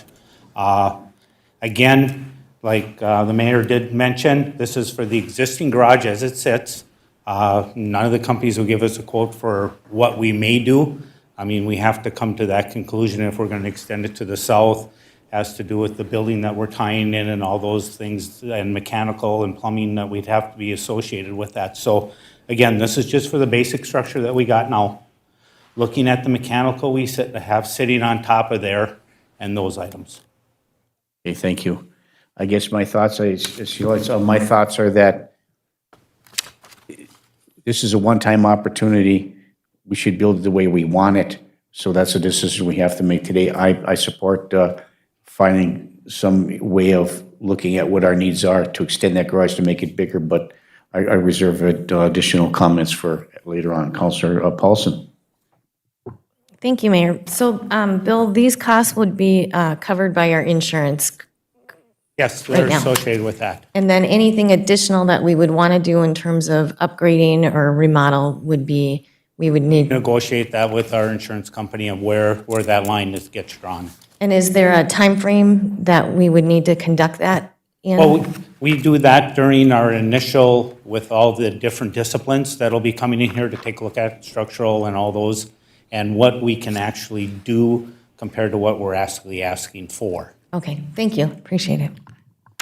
Bill, are we privy or to what the insurance settlement was, or is that something that's going to remain non-public at this time? I guess I'd have to ask you to ask Britt. I don't have that information. Maybe Sherry does, but I don't have that information, no. Okay, well, Sherry doesn't either. Okay, thank you, Bill. Councilor Johnson. Thank you, Mayor. I agree with you if we're going to do the garage, we need to do it right the first time, looking towards the future. So if we accept one of these authorizations, then anything extra we ask them to do is, of course, going to cost extra moving forward. But it could be added on, or is that a question we would need to ask each one of these three? I see Eric's here, but you know, I'm looking at, is this one project and then Will we're be going to one quit one project. project and then start a second one? Or is it one project and we can just expand it to a bigger project? It'll be one project that will be on ongoing. If we decide to move ahead with a bigger garage than what we have there or different items, that's something we would be negotiating with the architect for the design of those items. and then subsequently we bring it to the council for their approvals and move forward. But it is our every intent that it'd be one project moving forward. We're not looking at two different contractors or two different stages. Okay, I appreciate that. I think that I'd like to get started moving forward if we need to start with the base garage. And then once we get an architect who can get the information to look at a larger garage and then potential future usage of a not garage as the public safety center gets built. So I appreciate the extra information. Thanks, Bill. Thank you. You had mentioned one project, and that's the concern for me. So we have Matt Reed from SCH here and Eric Wedge from DSGW, which are two of the quarters here. So for me, is that if we start with the basics and recommend one quote here, and it's for the basic garage, then negotiations come later on down the road for additional architectural costs associated with that. So as if we pick one architectural design company, and then that moves forward, and then we're looking at doing some additional discussions or negotiating with that particular architecture firm to extend that garage, why wouldn't we just do it all at one time, get one quote from the architect for the entire project once we lay out what we want? Does that make sense, or what is your recommendation, Bill? Well, it basically comes down, Mayor and Council, what do you want and what do the police department want? If they knew they wanted another 25 feet onto that garage, great, let's go with it now. But I don't think anybody really knows for sure what they want and what the costs are associated with doing that. Again, you're going up against an existing building. There's windows, there's foundations, and everything else that we need to deal with, and we don't have any of those costs yet. And then comes the second question, how we're going to pay for it too. Well, see, that was my question, Bill. Thank you for those comments. The question for me is that how much money did we get from the insurance? How much would we potentially cost us to make it a larger? So comparing what our funding sources are for the one-time project will determine whether or not we want to go, we can extend it for 25 feet, or if we have to go with the, I would like to know that information before we commit to this, just the existing garage system itself. That's just my perspective. Councilor Johnson. Mayor, is purely hearsay. In my experience riding along with the police department, the garage does not work as it currently sits. They need extra space in there. So to do the garage as it sits, I think would be a waste of time and money. And I appreciate and so I think my point is that let's at least get some consensus from the folks using it that yes, it needs to be larger, and how do we make that work, and look at this not being just a police investment in a garage, but a long-term investment in accessibility to City Hall. I guess that's where I'm thinking is when they move out. Right now, you cannot access City Hall except via elevator. And what I'd like to see is that extension put out and that become the main entrance to City Hall, so folks who have business can come right in the building, have someone greet them immediately, and then if they need to go to somewhere else in City Hall, that happens. But I think that's what I'd like to see happen, is at least have that discussion with the police department and other folks who potentially could use that and get going on that. Thank you, Mayor. Thank you. And one consideration, I think, is maybe it's a time-sensitive thing, but I know talking with the police chief on other matters, there was her desire, along with with their staff, that they'd like to have a larger garage so they could fit all 6 squad cars in there. Have the ones in the middle that are spares and the one at each end going out the door so that they can respond. And right now, as they sit outside, they have to continue to run and operate because of the weather conditions to maintain the battery and those kind of things because of the weather. And they've experienced some significant maintenance issues with respect to the squad. The catalytic converters are burning out.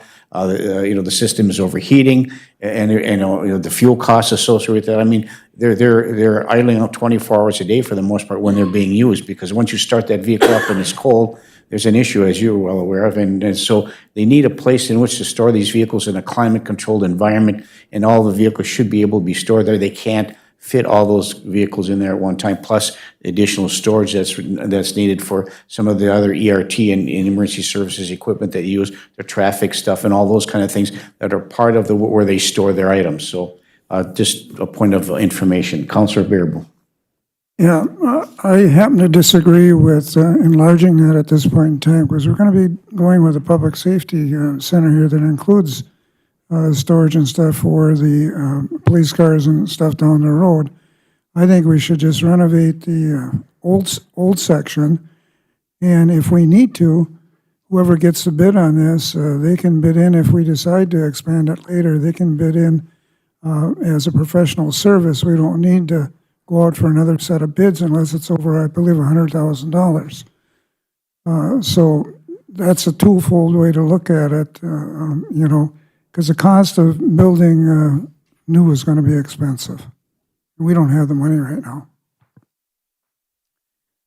Well, that's the question I think we have, where's the funding coming from? How much money do we get from insurance? What's the cost associated with that? To get all those quotes available, it's nice to have all the financial information to make a more measured decision, I think, from my perspective. So, but it's before us today. These are the quotes.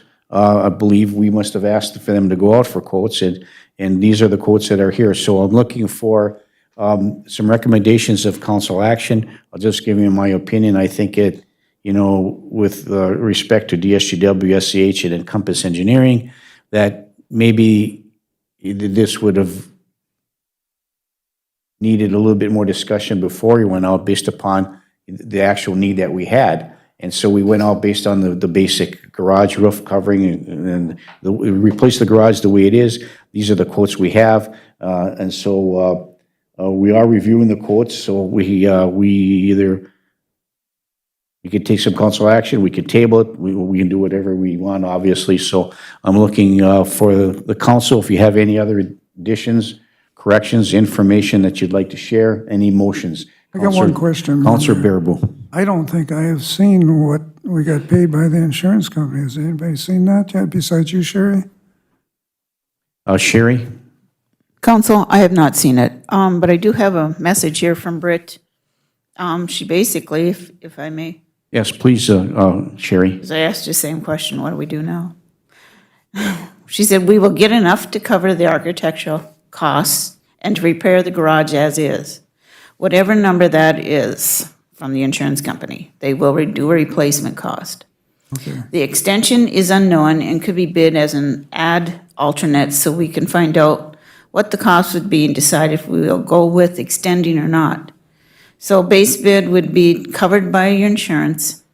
Extension would be an add alternate, and we could decide after the bids come in if we want to proceed or not."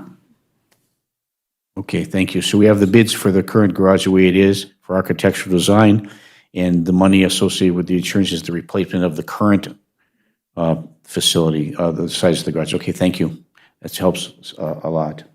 Councilor Bearable? That's basically where I was going when I said that you could tack on to the original bid. We could go out after the fact for the alternate bid here. We can approve the first base bid because we know that's probably 100% replacement cost through the insurance company now that I've heard that information. I'm going to make a motion and we go with the base bid of $16,400 with SCH for the first phase and then go out for alternate bids on an extension. Support. A move by Councilor Bearable and supported by Councilor Johnson to award the architectural bid of $16,400 for the police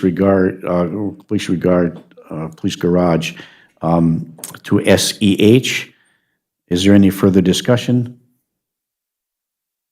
I just have some further discussion. I'd like to see all my numbers, everything including the extension moving forward. I'd like to see the whole package. What's it going to cost me, replacing it? What's going to cost me in the future?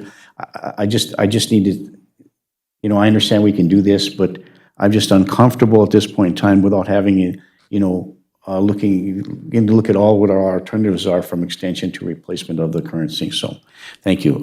There's a motion on the floor. Is there any further discussion? Councilor Paulson. Thank you, Mayor. And thank you all for submitting your bids. I just have one question when we're talking about approving this and then potentially looking at another phase.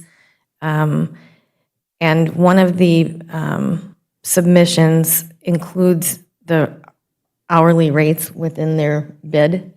So will that impact anything going forward with a second phase, as it's already included from one vendor?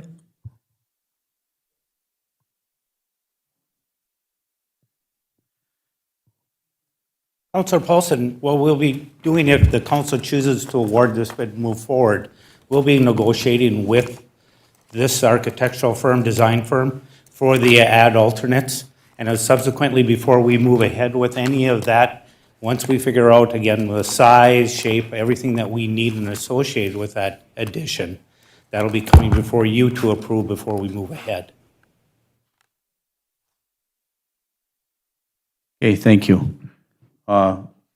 There's a motion on the floor, motion by Counselor Bearable, supported by Counselor Johnson, to award the architectural design for the replacement of the police garage as it currently exists to SCH in the amount of $16,400. Is there any further discussion? Hearing and seeing none, all those in favor signify by saying aye. Aye. Aye. Opposed? No.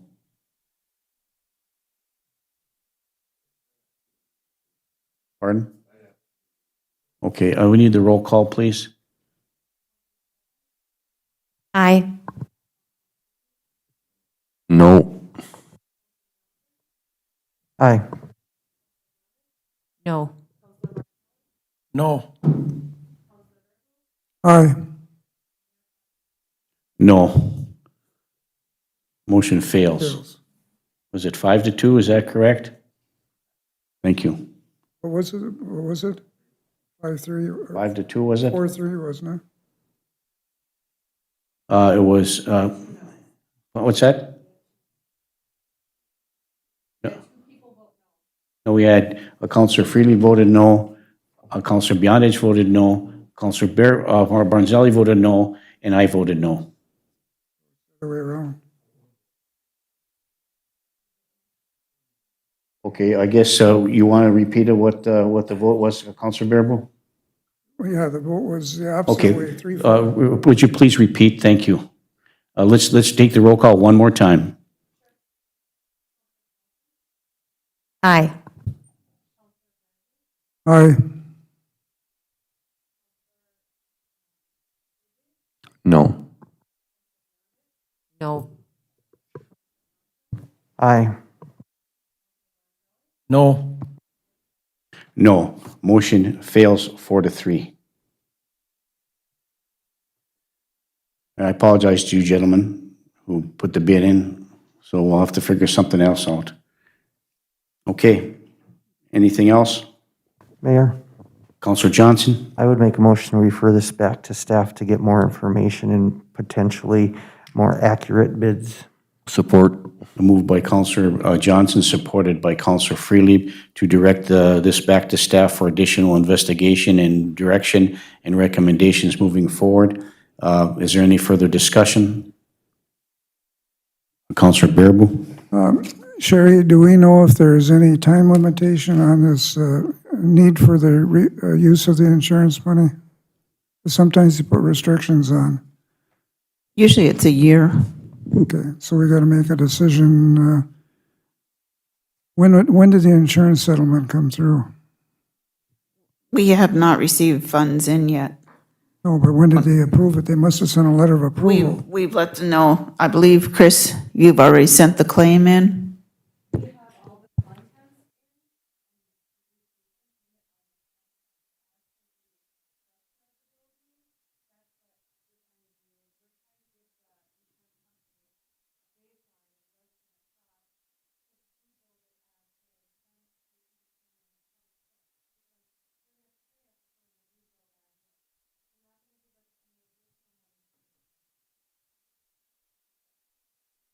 That would have Okay. been helpful. Yeah, so when did the first acceptance by the insurance company happen? You know the date approximate?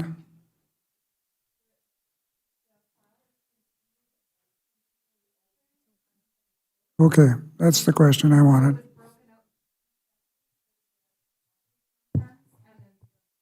Okay, so we haven't done the structural content date yet. Okay, then we're fine.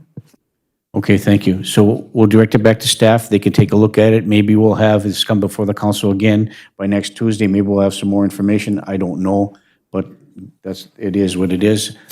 So is there any further discussion? Hearing none, all those in favor signify by saying aye. Aye. Aye. Opposed?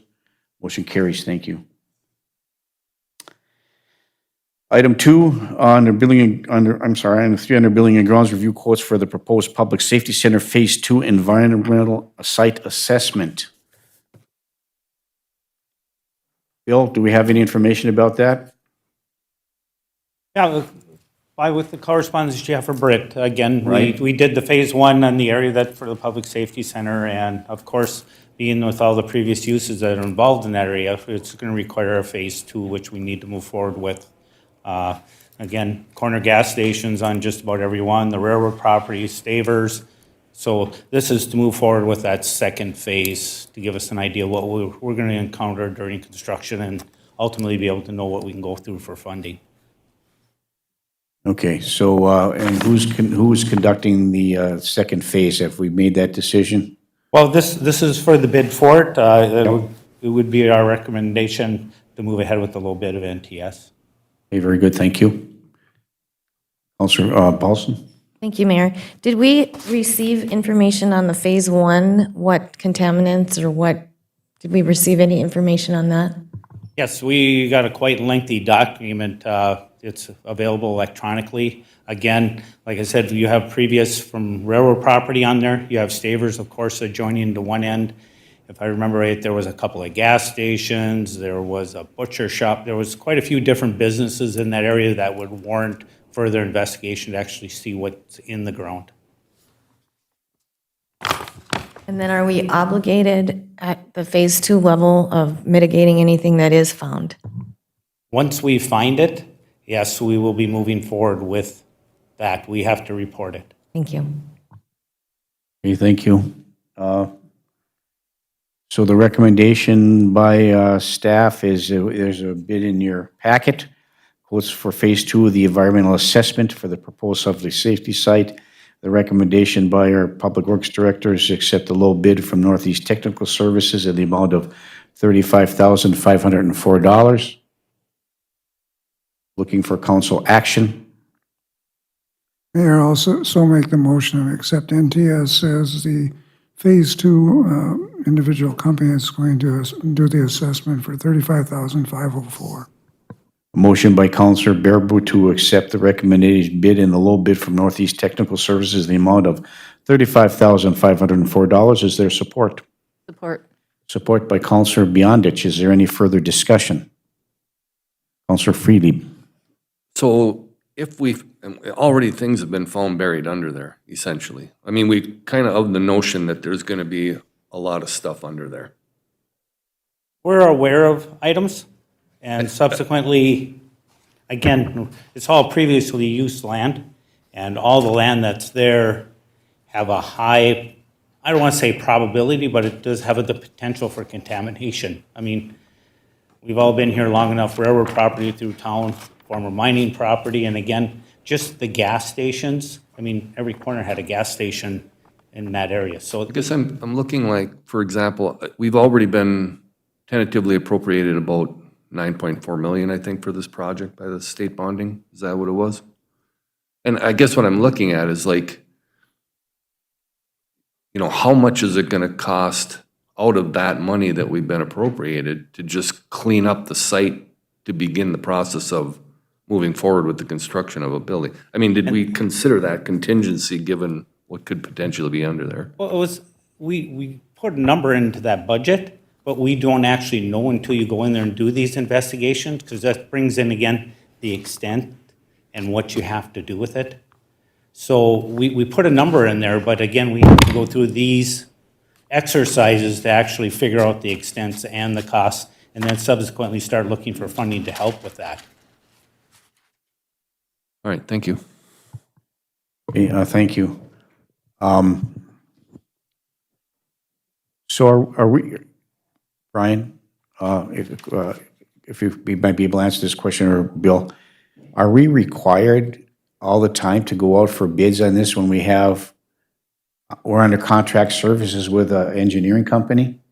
I mean, do we need for this to go out for bids normally, or? If it's strictly for engineering services, that would be a professional service. This is not?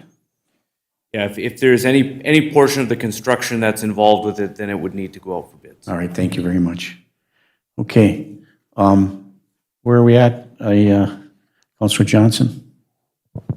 Thank you, Mayor. Is there a point when this potential cleanup becomes cost prohibitive to putting the public safety center there?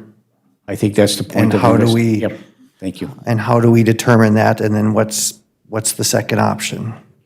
Well, there's always that possible, Counselor. I mean, again, we're trying to do this up front, so we know what the probable costs are before we I hate to say, get into it too deep. I mean, we run into this problem on almost every piece of ground that we try to develop in town. So again, we're trying to do as much due diligence we can at the front end of the project, so we're not in there digging a building up and trying to put a foundation down, and now we got to do a cleanup. And two, a lot of the funding agencies that we get money from require us to do this so they know what they're getting into also. And I appreciate that, but is there a tipping point? Has the city or does the state, or at what point do we go, it's not worth it anymore to use this site before we come into that point where, well, we've already invested this much, we might as well continue on? Has that been determined, or can it be determined? What does that look like moving forward? Again, you don't know what those costs are yet, and only you, the council, can decide where that tipping point is, or where we have to start looking for another site. I understand the conundrum. I truly get it, but, I guess I want, so if and when we're drilling and we find something, the time we need to fix it is if we're going to disturb it. If we find something and it's sitting and we don't touch it, then it doesn't cost us money? Or is if we know it's there, then we automatically have to clean it up no matter what?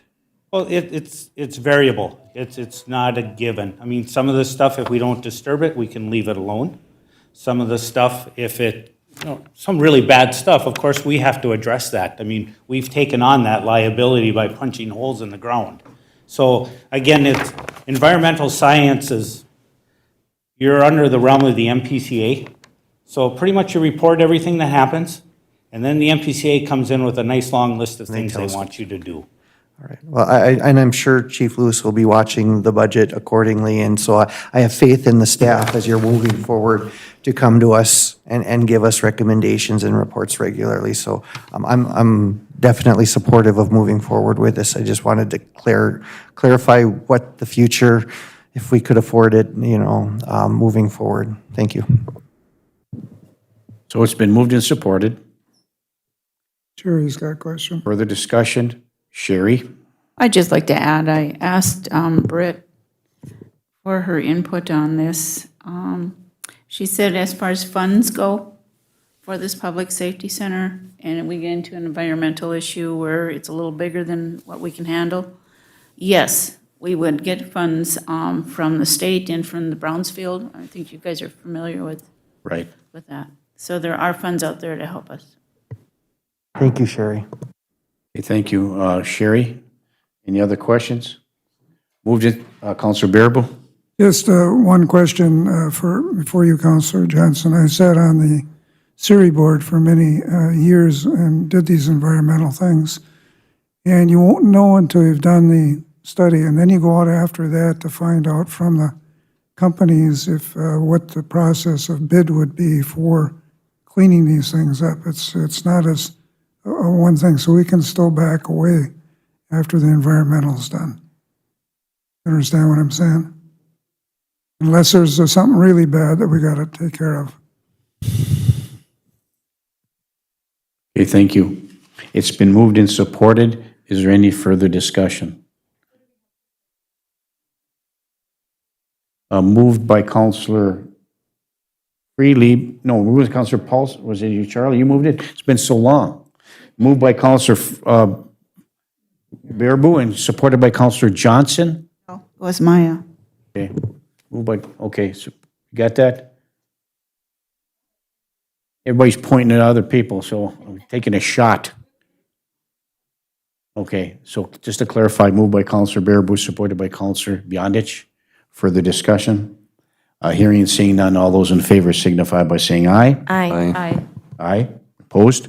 Motion carries.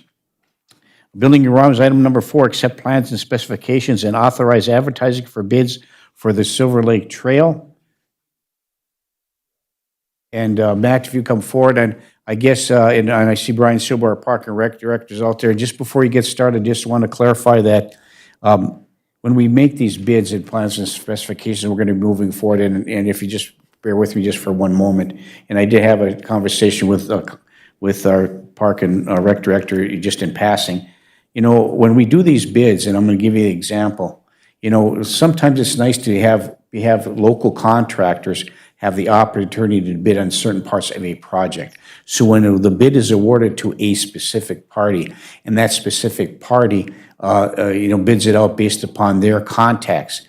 And I'll give you an example. When the library was done, and it was done as a combined project between the library and the pocket park, because we couldn't, the other bid was too high, so it was combined bid, we got the bid. And so we have a local, and they didn't make the issue for me, I made this myself. You have a local sign company, a Masaba sign company, who didn't have an opportunity to bid on the sign for the library. That came from some other area. And so local bids sometimes are important to me, if it's possible for the contractor to be able to include, you know, at least the opportunity for somebody to bid on the specific part of that project. And I know once we award it to a contractor, it's up to them to determine what they've done, and I'm sure they've already done their bid documents, and so they're not even getting a quote from the local. They're somebody they work with on a regular basis.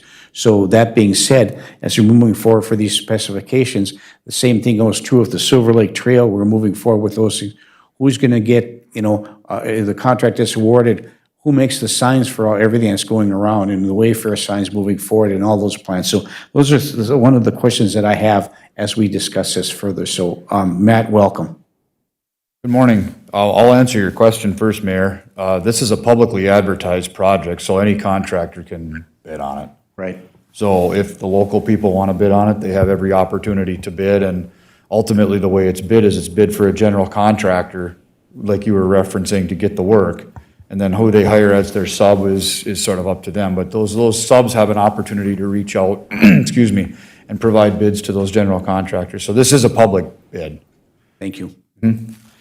So starting with that one, the Silver Lake Trail, in your packet, I emailed a copy of the plans as well. I don't think they got it into the packet, but I think Britt said she was going to forward on to you guys. This is the first phase of what's going to probably be a multi-phase project. Well, it's for sure a two-phase project, because we have LCCMR funds to pay for the next phase, which is going to be coming up here this summer. The design and probably construction won't happen until 2022, excuse me. But this is the first phase of it. And so the engineer's estimate is around $70,000, I believe, and we have $100,000 of money budgeted for this. Half of that is through the IRRB. And so I'm just asking for acceptance of the plans and specs and authorization to advertise for bids for this project. And the bids will come back in, I don't have the date in front of me, but it'll be 3-4 weeks from today. Thank you. Okay, looking for council action, Councilor Johnson. I will move to authorize staff to go for bids for the Silver Lake Trail. Moved by Councilor Johnson. Is there support? Support. Support by Councilor Beyondich. So it's been moved and supported to accept plans and specifications and authorize advertising for bids for the Silver Lake Trail project. Is there any further discussion? Hearing and seeing none, all those in favor signify by saying aye. Aye. Aye. Opposed? Motion carries. Thank you, Matt. Okay, one quick question. Yep. Do you need me to wait till after the council meeting to advertise this, or can I go ahead and get it in this week? Well, I think we've done it in the past, gone ahead and moved forward with it, but I look for council action. Councilor Bearable. Also move that we allow SEH to move ahead with this project as of today's date. Moved by Councilor Bearable and supported by I'll support. Council Paulson. Is there any further discussion? Hearing and seeing none, all those in favor signify by saying aye. Aye. Aye, opposed? Motion carries. Thank you, Matt. Okay, the next item on the agenda is item 5, Street and Alley. The recommendation is to approve the plans and specifications and authorize bids for the 2021 Street and Infrastructure Improvement Project.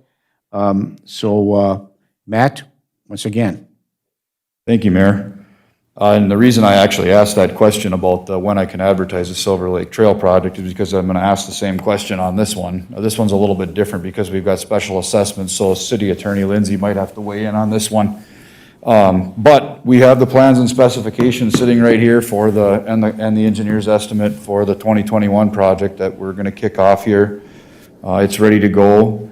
As you know, this is Chapter 429 special assessment, so there's official resolutions that need to be passed, accepting plans and specifications and authorizing advertisement for bids. And so that's why I'm thinking on this project, it might actually have to go through official council action. I'm seeing a head nod, so we'll actually have to wait until next week, but I wanted to get it in front of the committee of the whole to make sure there were no other questions or anything. The engineer's estimate is right about where we thought it was going to be. It's currently right now at about 8.4, a little over 8.4 million for construction. So it's right about where we thought it was going to be. So we'll see how the bids come in, but I can answer any questions if anybody has any. Okay, thank you. Councilor Bearable? Yeah, Matt, this doesn't include any changes from what we've passed in the, before in the first phase, correct? No additions or anything? No, this is the same streets that we had talked about with all the infrastructure that we had talked about, yes. Yeah, I noticed we got some information the other day about Main Street and all the streetlights and stuff. That'll be a separate project, correct? Not. If we go, I just got it the other day. Maybe Bill. Bill, could you answer Councilor Bearable's question? Just a yes is fine. What was the question, Councilor Bearable? We got a whole packet I did of all the information on the streetlights across Main Street that they need repair and everything. Yeah, so that's a maintenance issue. Okay. I mean, again, that's the downtown semaphores that we were having problems with, so we had SAH look at it. So it's a whole different issue. Okay, thanks, Bill. All right, thank you. Councilor Paulson? Thank you, Mayor. On our agenda, it says under item 5 that items will be presented at the committee meeting. Also, we don't each get a copy of that, do we? So that's what you're going to be presenting right now? That's it. If you want to look at it, it's all right here to Okay, look at. I thank didn't you. feel that we should probably print that many copies for everybody, but I can print more if anybody wants one. Okay, thank you. So we're here to approve the plans and specifications. We can't allow you to go out early until council action next Tuesday. But the motion where we'll be requesting a committee whole here is to approve the plans and specifications and authorize the bid for the 2021 Street and Infrastructure Improvement Project. Matt, is that top stack, is that the feasibility study? No, this is the project manual, the specifications, and then this Okay. is the plans, and then there's a cost estimate sheet right here as well. And we've completed a feasibility study, haven't we, for the first phase? Yeah, that was another document, but yep, we Yeah, did. that was the one we did at the miners. Correct? Right. Okay. Looking for council action on item 5. Well, since it's my committee that's putting this forward, I will make the motion to accept the, let's see, we need authorization for plans and specifications for the 2021 street infrastructure improvement, and we'll have to carry that to the main council meeting. Okay, moved by Councilor Bearable. Is there support? Support by Councilor Beyondich. Is there any further discussion? Hearing and seeing none, all those in favor signify by saying aye. Aye. Aye. Opposed? Motion carries. Thank you. Thank you. Thank you very much. We'll move to item 6 under finance. I'll review the St. Louis County Recycling Service Contract. Bill, do you have any information about this? Is this, I think we should ask for an increase in our recycling recovery from the county by 250%, but what are your recommendations moving forward? I'm just bringing this forward for your information. Yeah.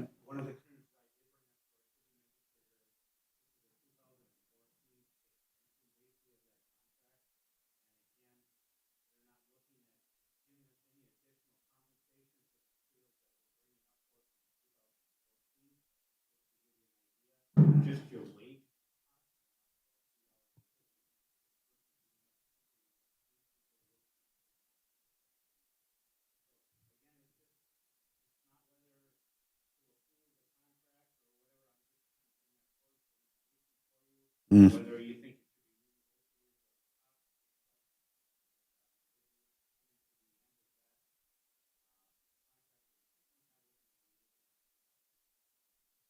Okay, thank you, Bill, for that clarification. I think that needs to be renegotiated 2014 as opposed to 2020 with no additional increase in compensation with our costs and the unfunded mandates moving forward. I think it deserves another look and some investigation by staff and renegotiating this contract through our city attorney and staff. But Councilor Johnson. Thank you, Mayor. So I'm trying to understand the contract, which is, it's challenging at best. So right now, we don't have a contract with St. Louis County because it expired at the end of the year. Is that correct?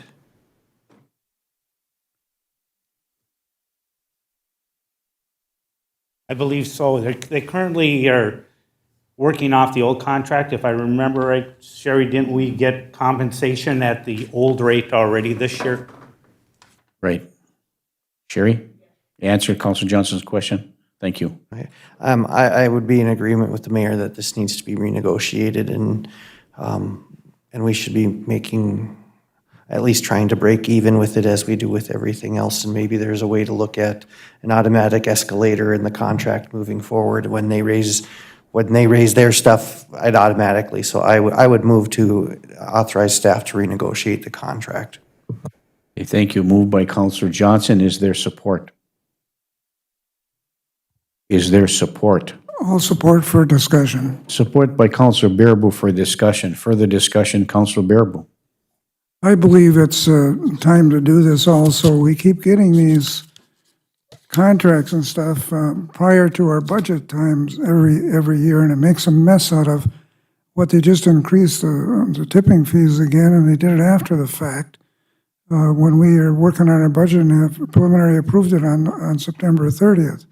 So we should have a meeting with them, and now would be an appropriate time to talk to I think Mark St. Lawrence is still in charge, if I remember right. I don't think he's been replaced, but I think we should have that meeting. Because I'm getting tired of having those things come after the fact. Thank you. Thank you, Councilor Bearable. Our city attorney, Brian Lindsay, do you have anything that you could add to this conversation? Thank you, Mayor. The one comment that I wanted to make is in reviewing the contract, there's a term in there, the term clause. It had an initial term, and then it allows for 2-year extensions, up to 2 2-year extensions upon the mutual agreement. And so as of this point, we haven't expressed a mutual agreement. I think the council is well within its right to ask for some renegotiation or to reopen at least certain terms of this contract. What I would suggest is that we get a notice to St. Louis County right away. And what I want to avoid is them creating the argument, well, we've accepted the extension term by performance of the contract. And what I would suggest is just that we send them a notice indicating that we want to renegotiate, and until such time as that renegotiation can be complete, we would agree to continue to operate as a stopgap under the previous terms. Thank you, Brian. I would amend my motion to include that information of notice and stopgap. Is that, you're clear on that motion, Chris? Okay, moved by Councilor Johnson, was supported by Councilor, I'll support the change, the amendment. okay, by Councilor Bearable. Is there any further discussion? Hearing and seeing none, all those in favor signify by saying aye. Aye. Aye, opposed? Motion carries. Thank you. Thanks, Bill. Thanks, Brian. Let's move to item number 7 on the agenda is approve the purchase of 50 each. You want 50 300-gallon garbage containers? 5,300 gallon garbage containers, is that correct? Yes, Mayor, every year we go out and we get 50 new 300 gallon cans. That's what we go through a year. We've been looking at some other options with other communities that have been deleting their automated pickups, and that fell through. So we're now in the position where we need to order some cans for summer. I have 6 300 gallon cans available right now. With COVID going on, we've been putting cans out all over the place because people are home all day, and subsequently our pickups have gone up considerably. So I am asking for permission to move ahead with purchasing these 50 cans. They're split lid cans, they're not the solid lids. That's why you see 2 prices for lids on there in lieu of having the one big, so that people don't have to pick up that whole lid at every dump. So, thank you. Thank you, Bill. Sure, that money comes out of our garbage fund. Do we have that? It is budgeted. It's budgeted. Thank you. Okay, looking for council action. Councilor Beyondich. I will make the motion to go out and purchase additional trash cans. A motion by Councilor Beyondich to approve the purchase of 50 300 gallon garbage containers as requested by Public Works. Is there support? Support. Support by Councilor Johnson. Is there any further discussion? Just make sure, Mayor, we include Councilor all, Baraboo. just make sure we include all the amenities, the lids and hardware, not just the cans, because the cans are without those pieces on them. Well, I'm assuming the request is the purchase so that you could use them, right? Yep, I mean, again, we're requesting as quoted on there for approximately $15,782.50. That's including shipping. Okay, thank you. That's fine. All those in favor signify by saying aye. Aye. Aye, opposed? Motion carries. Item 8, next matter on the agenda is our Park and Rec Director, Brian Silber, and SCH, I believe, as well. That's it. Finance, number 8, approve the following change orders for the MEC, and they're listed A through F. So I will start with A, which is the PCO change order for roof planning modification, an increase of $1,739.52. Brian, good morning. Good morning, council, and yes, I have brought reinforcements with me today. We have both Eric Wedge here in the audience with me, Eric Lagergen online, and Pat Wirtz online. So have plenty of backup for me when I get something wrong or leave something out in one of these change orders. First, want to remind the council that we do have a contingency budget for our project. The contingency budget was started off well over $1 million. If you remember back, our last change order that was brought to the council was brought right before Christmas time, and that was a change order that gave us some money back. At that time, we had informed the council that we were working on several other change orders. It was our decision to bring them to you all at one time so we could take our hits here in one day rather than spreading it out over the next several weeks and coming to multiple council meetings and you getting tired of seeing us. That being said, if you also remember back, the last change order we had that took money out of our contingency budget was back before Thanksgiving. Now, the change orders that we have today are all change orders that have been fully vetted by our team, both our engineering and architectural team and the KA team. They've gone through a thorough vetting process, and at this point, we are seeking approval for all of them. So moving into the first one, which is PCO 19, this is a change in some of the roofing. This is a change of $1,739.52. And so the purpose for the modification, was the modification on, I mean, why the modification? Eric, could I get you to speak to this one? And I think we're just looking for the why for each one. Thank you. Welcome, Eric. Thank you for having me.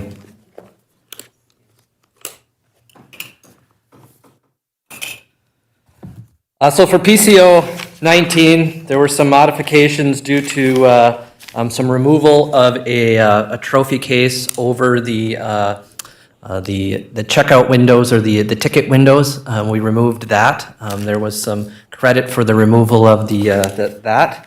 And then there was some addition for some modifications to the roof decking or the ship's ladder access.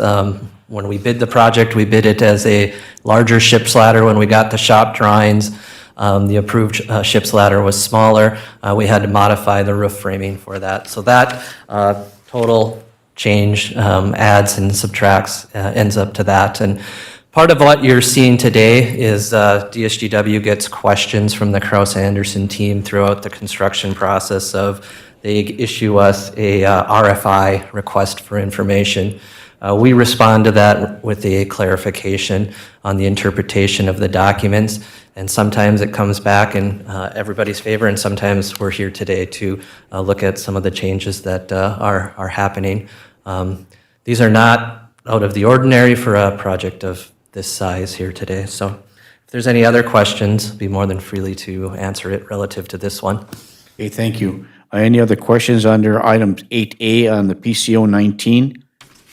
Looking for a motion or action from the council. Councilor Johnson. We'll move change order 19 in the amount of, I just had it, $1,739.52. Support. 52 cents.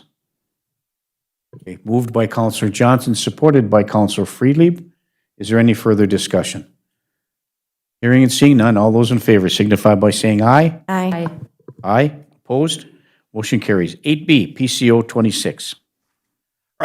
This is one of the larger change orders that we are bringing before you today. It incorporates a whole lot of changes that we have made through that RFI process of questioning and answering.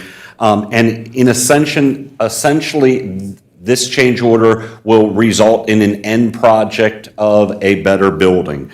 Couple of the big things on this are some of the roof drain upgrades. As we were going through the process with Wells Concrete, which is the company that did the precast panels, they recommended moving some of those big rectangular drains that you see up on the roof.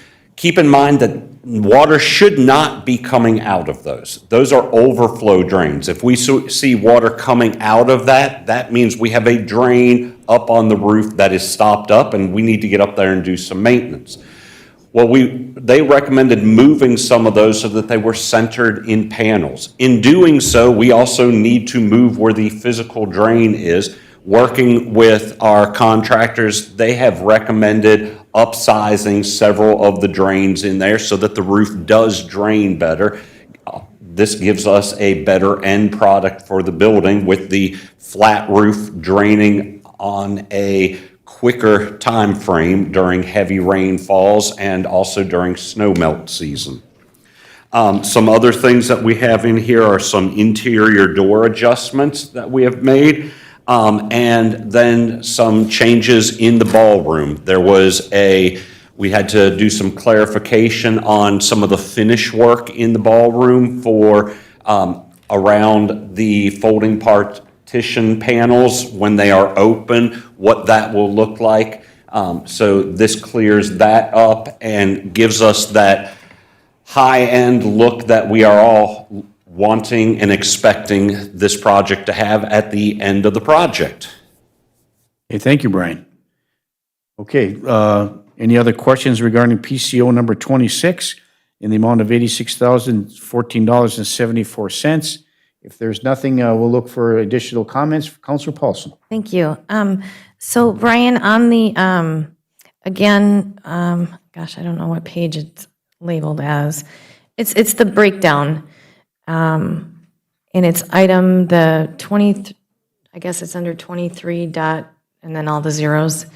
The HVAC package, again with the HVAC, so we're doing an additional HVAC? This is some change and modification to the system. Eric Sorry, is. that was the one that caught me last time, so. Eric is pulling some of that information for you, and he can elaborate on what those changes are.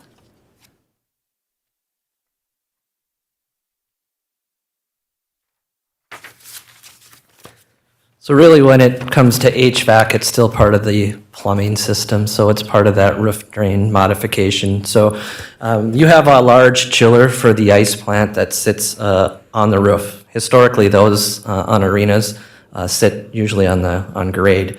But because we moved it up to the roof, because of the bidding situation, that unit sits really tight to the roof. We didn't have the clearance underneath that unit for the roof drain that was proposed. Sometimes those pieces of equipment come in a shop drawing and they're raised up. Because of the weight of that, we couldn't raise it up to avoid the roof drains. So we went from one single roof drain, basically in that location, to two separate roof drains on each side of the unit. So when you're talking about HVAC, it's really the plumbing modification. Thank you for that, I appreciate it. Okay, thank you. So, I mean, I know we want to continue to move forward with this, but what caught my attention was because of the bidding issue.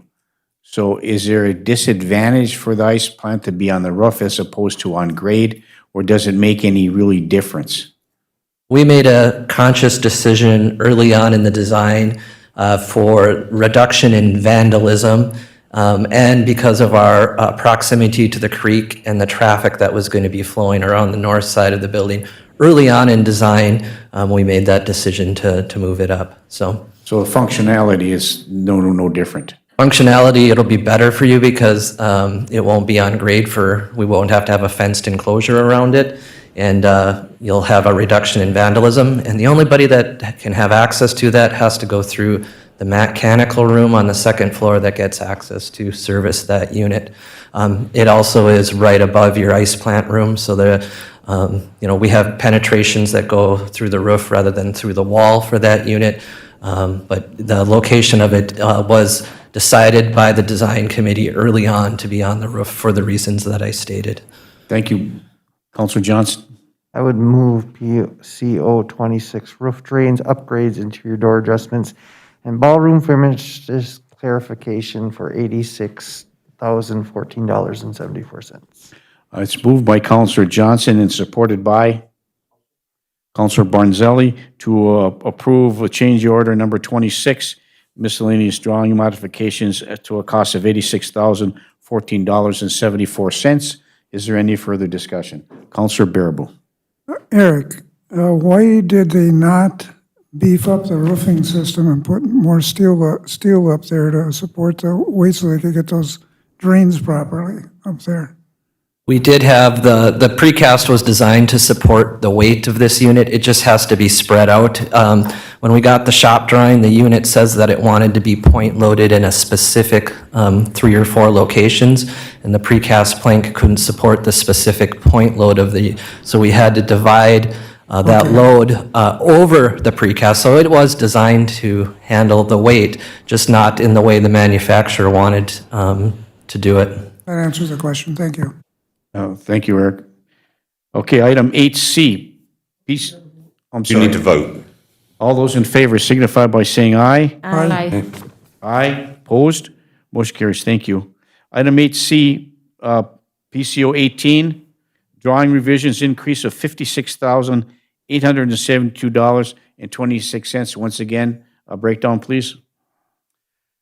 This one is another one that incorporates a whole lot of little items. The biggest ticket item in this one is due to the health department review. If you remember, before the project began, we had the health department review our plans and they came back with recommendations. After you go out to bid and you are applying for your permits, the health department then does a thorough review for you. During that thorough review is when they came back and we had to make a bunch of changes. Several months ago, we made those changes for the plumbing. At this point, we need to make the changes for the floor tile. We had originally proposed a polished concrete floor throughout the service hallway. The health department is telling us that the service hallway also needs to be a tile floor in this area due to food prep and everything. So we are making that change. In addition, there are a whole lot of other little changes that we are making in this one that are cleaning up the details of the building. Okay, thank you. Okay, any questions? Looking for council action? Councilor Johnson. I will move PCO 18 Health Department revisions and design cleanup revisions for $56,872 and 26 cents. Moved by Councilor Johnson. Is I'll there support, support? Mayor. I'll support. Or Julianne can. Go You ahead. have some questions? I just- Okay, support by Councilor Bearable. Further discussion, Councilor Paulson. Thank you.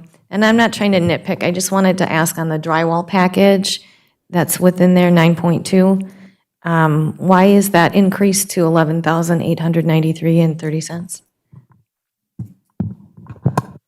We removed some masonry walls to make it easier. So in this PCO, you see a credit for the masonry walls, and we revised them to drywall walls. So although they are not a wash, they are a switch in construction type from one wall type to the other. So it's not like there wasn't a wall. Where is this located within the building?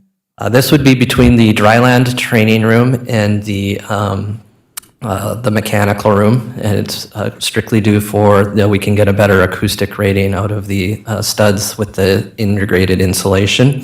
It also happens at the other mechanical room that is between Brian's office and the mechanical room that serves the convention center side of things. That was also updated for drywall for ease of construction penetrations.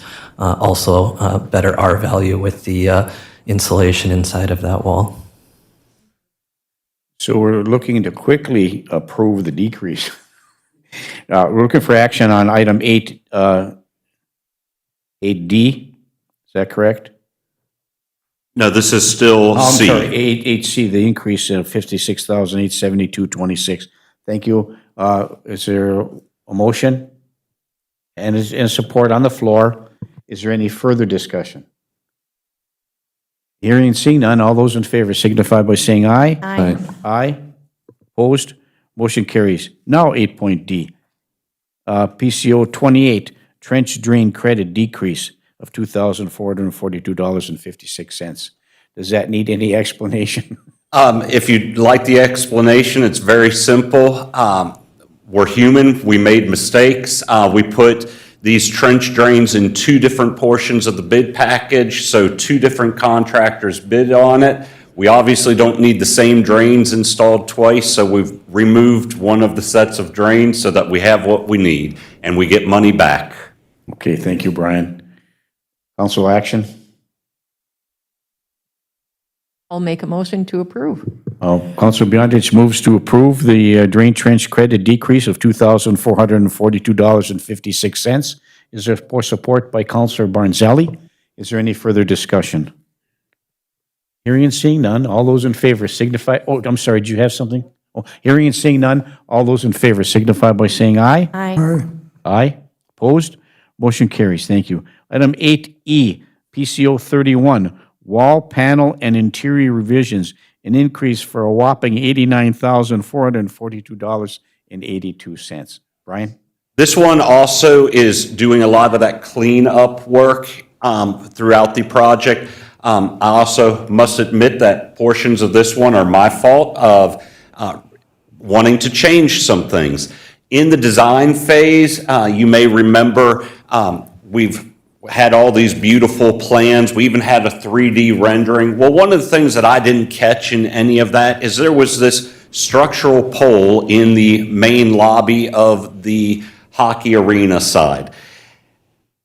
As the building went up and I was walking through the building, I can understand why this beam needs to be there, why this pole needs to be there. But from an aesthetic standpoint and a usability standpoint, it just really, really bothered me. So we started brainstorming, how can we make this post into something that is usable? And so we're now proposing running some power to it, doing a more decorative finish around it, and making it a charging station that is in the middle of the lobby, which will add to the functionality of the building, not only on a day-to-day basis, but also will allow for us to utilize that for a kiosk area during like a home and boat show type event so that we are able to get even more vendors into the building.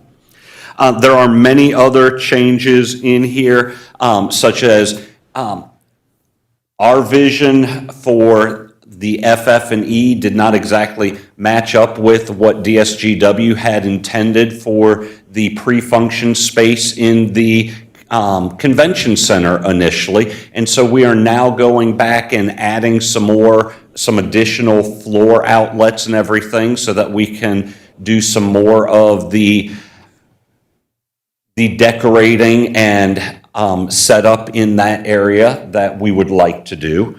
And then we also need to add some eye wash stations throughout the building. I believe those were the big ticket items and covered some of the stuff that's on there. Is there anything that I have left out, Eric? Questions? Okay. Okay, thank you. Thank you, Brian. Okay, this is item 8E, PCO number 31, wall panel and interior revisions with an increase of $89,444.82. I'll make that motion for the wall panel chilled modifications and interior revisions for $89,4482. And then if I could just, for additional discussion or after the, Well, motion by Counselor Freely, but supported by Counselor Barnzelli. Further discussion, Counselor Freely. so these change orders, you're pushing about $250,000 here now. And so we had a little bit more than $1 million. I can't recall what the other change order. So just kind of keep a running total for us so we kind of know where we're at when it comes time to additional ones as this process unfolds. Yes, we will have the ability to provide you that updated change order log that we send out after each change order. I know Pat is on the phone right now, or on the Zoom meeting. Pat, do you have if all of these are approved today, where we currently stand with our contingency budget?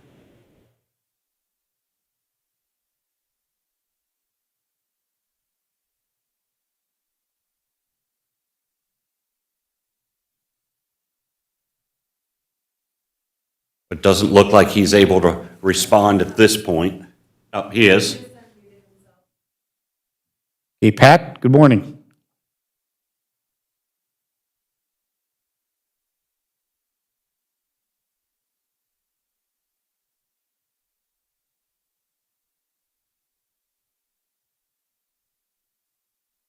Pat, are you there? $6,085.20. All right. Pat, could you start over? We can just now begin to hear you.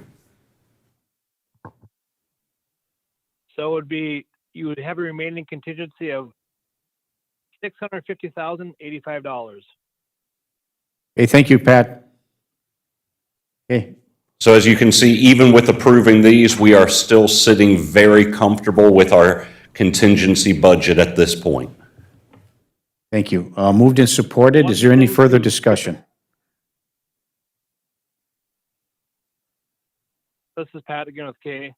I was just going to make Go ahead, Pat. one note to this stage of the game, like I mentioned, very good. And the submittal and shop drawing process is around 85 to 90% complete.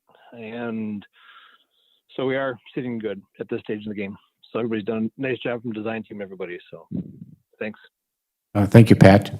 Moved and supported to approve item 8E. Is there any further discussion?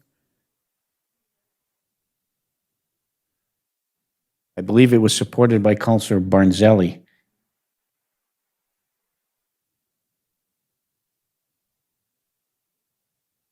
Got it? We good?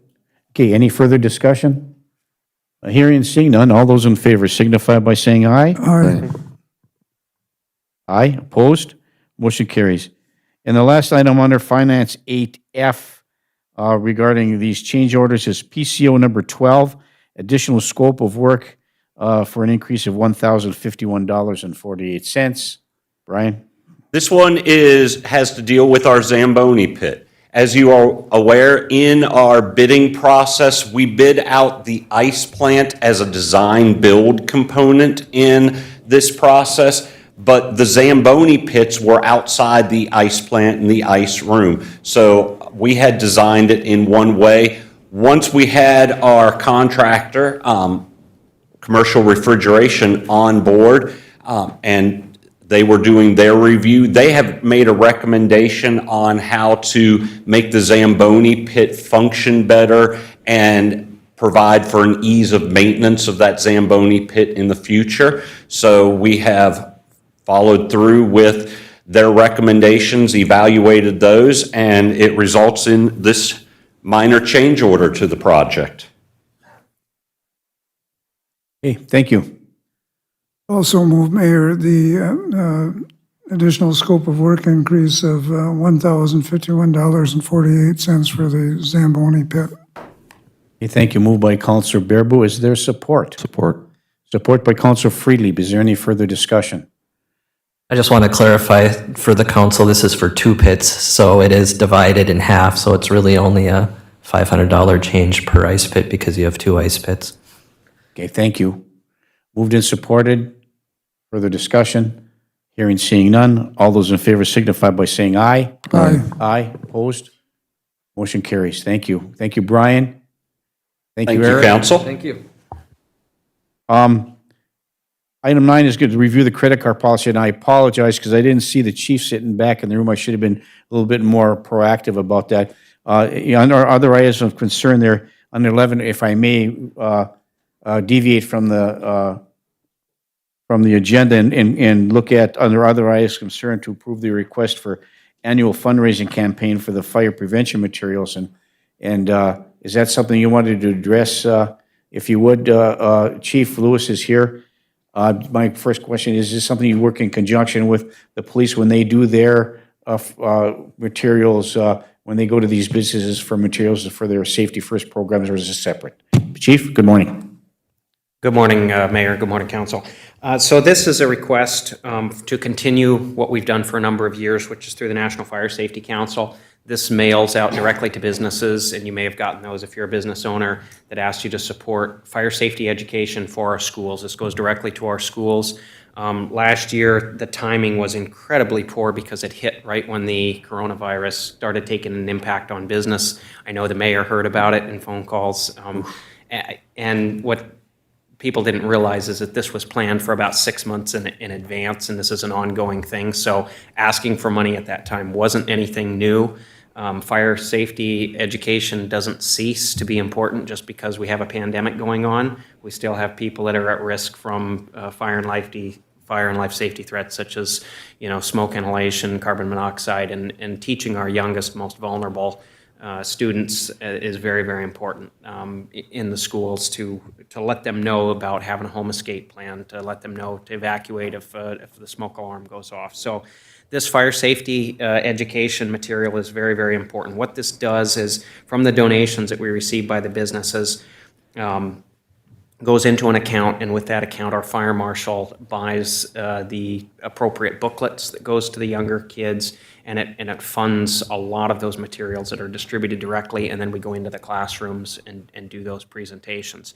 This year, we are now joined with Mountain Iron, and our fire marshal is coordinating with them, and in recent steps have been taken to coordinate the purchasing of all material with Eveleth and Gilbert. So as we have one consolidated school district moving forward, our fire marshal will be helping to coordinate that with that school district as well. So it's really a regional effort, but the funding collected remains in each community and goes towards that community school. But our fire marshals played an integral role, and this has been really a champion as far as the community risk reduction and safety education. So I would ask that we continue this program and not take a pause. I want to be sensitive to the people and the businesses that have been impacted by the coronavirus, but it definitely is not a reason, I don't believe, to stop fire safety education. So if in case anybody asks, I just wanted that, and I'll take any questions if anybody has any. Okay, thank you.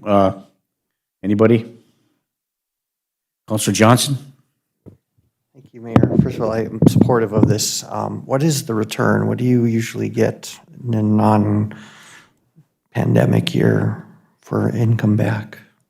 Well, I was just looking here at Chris Clark's letter here, and it looks like average of annual funds is around $2,900. And it's very beneficial. My daughter in kindergarten last year, the the fire department to come in uniform or in full turnout gear. And that is hugely important for little kids to know that's what's going to come save them if there's a fire at their house, not somebody in a nice uniform with a badge. It's going to be this big monster looking thing. And that is huge. And when I taught, that was huge for kids to be able to touch and see and feel that being what's coming to save them. And I think that's a huge part of this. So I'll make the motion that we allow you to continue as we have. Moved by Counselor Johnson. Is there support? I'll support, Mayor. Support by Counselor Paulson. Is there any further discussion? Hearing and seeing none, all those in favor signify by saying aye. Aye. Aye. Opposed? Motion carries. Thank you, Chief. All right, thank you. And if one quick update, you want me Sure. to talk a little bit about the incident last night? I will only spare you a minute at a Yeah, time. sure, no, that's no problem. So for about the second time in 2 weeks, 2 weeks, we were called to Carlton County to assist on a rescue or a potential rescue of a protester who had perched himself on top of a large Line 3 pipeline suspended over a ditch that we were told had 6 to 7 feet of water in it. Didn't look like it had quite that much water when we got there. But after about a 6-hour ordeal, they literally just took the pipe was suspended over the pit, and they just had the operator just move the pipe, and they arrested it. But we're seeing more and more of this, and we're likely to see this over the 300 miles as this increases. So I just want the council to be aware that when you see that Facebook posts about the USAR team being activated, we are now utilized on the state call-out list, which puts us being eligible for reimbursement, and hopefully some of that FSAC money that I've been fighting so hard to get that has stayed in the metro primarily is going to start coming this way. We have very, very good support at the State Fire Marshal's office level now, and they've seen the value and they've seen the need for the team. The timing of this with that AFG grant that Battalion Chief Jonason worked on has really come to fruition. It really couldn't have come at a better time. We have the assets and the resources now to be able to serve the larger communities. And so if you see those things coming out, just know that we're working on those as far as reimbursements through the State Fire Marshal's office. And I just want to thank the council for their support because it's a very, very much needed asset in the region right now, especially. Thanks, Chief. Great job. Okay, let's move back to item number 9 under finance, which is review of the credit card policy.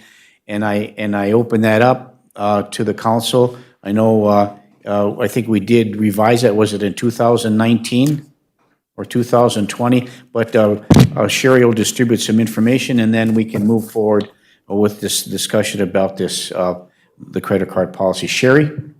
The credit card policy was updated and approved by council on May 12th, 2020, so last spring. Okay, May of 2020. yeah. May 12th, 2020. Thank you. Okay, so we're here to review the credit card policy. Anybody? Councilor Beyondich. Thank you. I will open this conversation up after the result of the council meeting on Tuesday. I just want to remind everybody that I was elected, as of all of us were, to do our duty, to do the best we can for our city. When I reviewed, and I don't do it real often, but I do review that as a taxpayer. I was not accusing, I was asking questions, and I am here to say I felt like I was attacked for doing my duty as a council person. So I'll leave it right there and have open discussion about it. Okay, the mayor had to step away for a few minutes. Anybody want to address that issue? I will address it as the vice mayor. I'm going to ask a question, Maya, because I'm the one who hit you pretty hard at that council discussion on it, or the last committee of the whole discussion. When you find an item that needs addressing, do you take it to the staff right away, or do you hit it right to the council, like's happened a couple of times? How do you do the procedure? I know when I find an error, I go directly to the staff to find out why and what happened. What do you do? And I thank you for that. I had gone in after working. I glanced through it. I looked at how it was done. And as I was leaving, I did ask one person. The other people to ask were not available. So all I was simply asking at the council meeting is to pull that, which I heard the reply many times. It's not in my packet. I brought my packet after I printed it out. It is on the back of the bill run. There are wire transfers on there that are paid.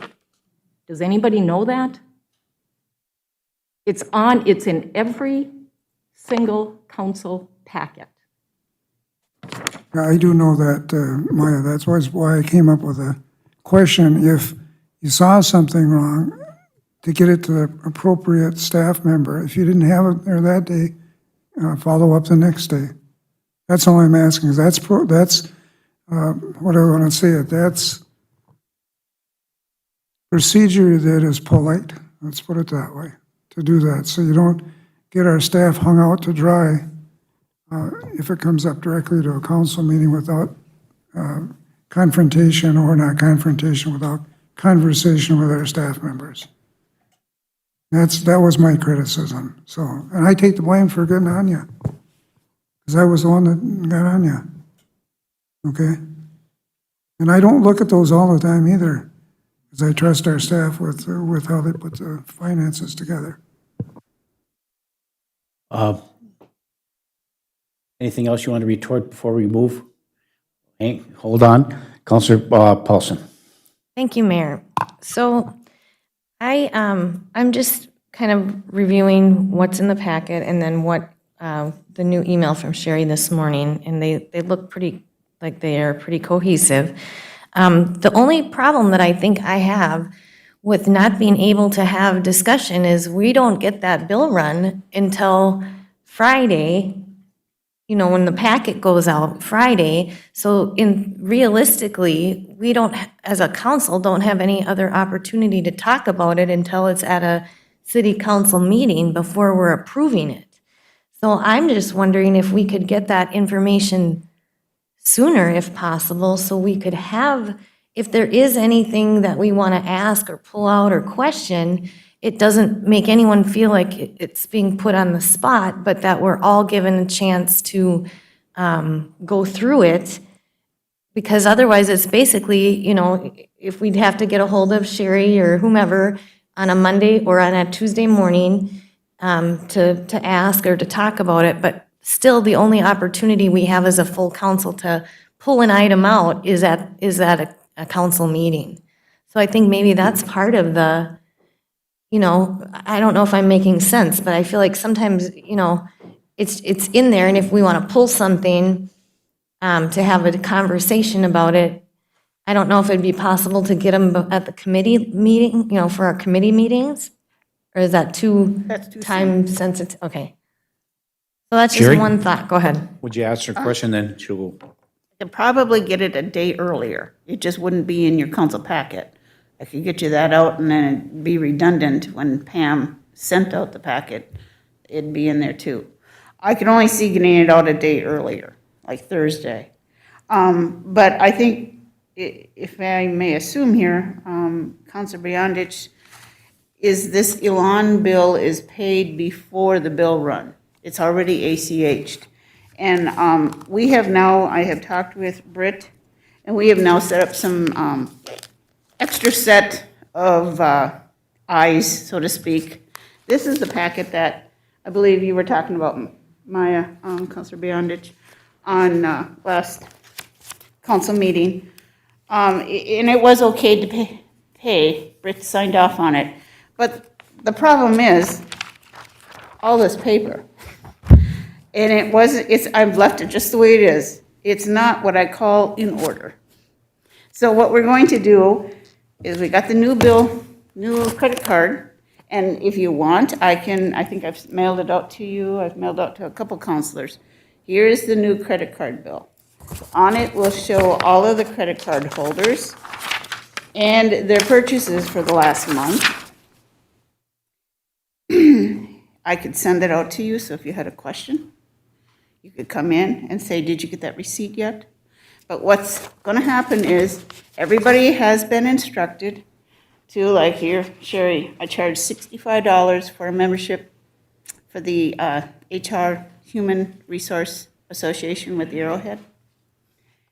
And so when I get this bill, my particular piece from Wendy, I attach my receipt behind it and I put it in Britt's box.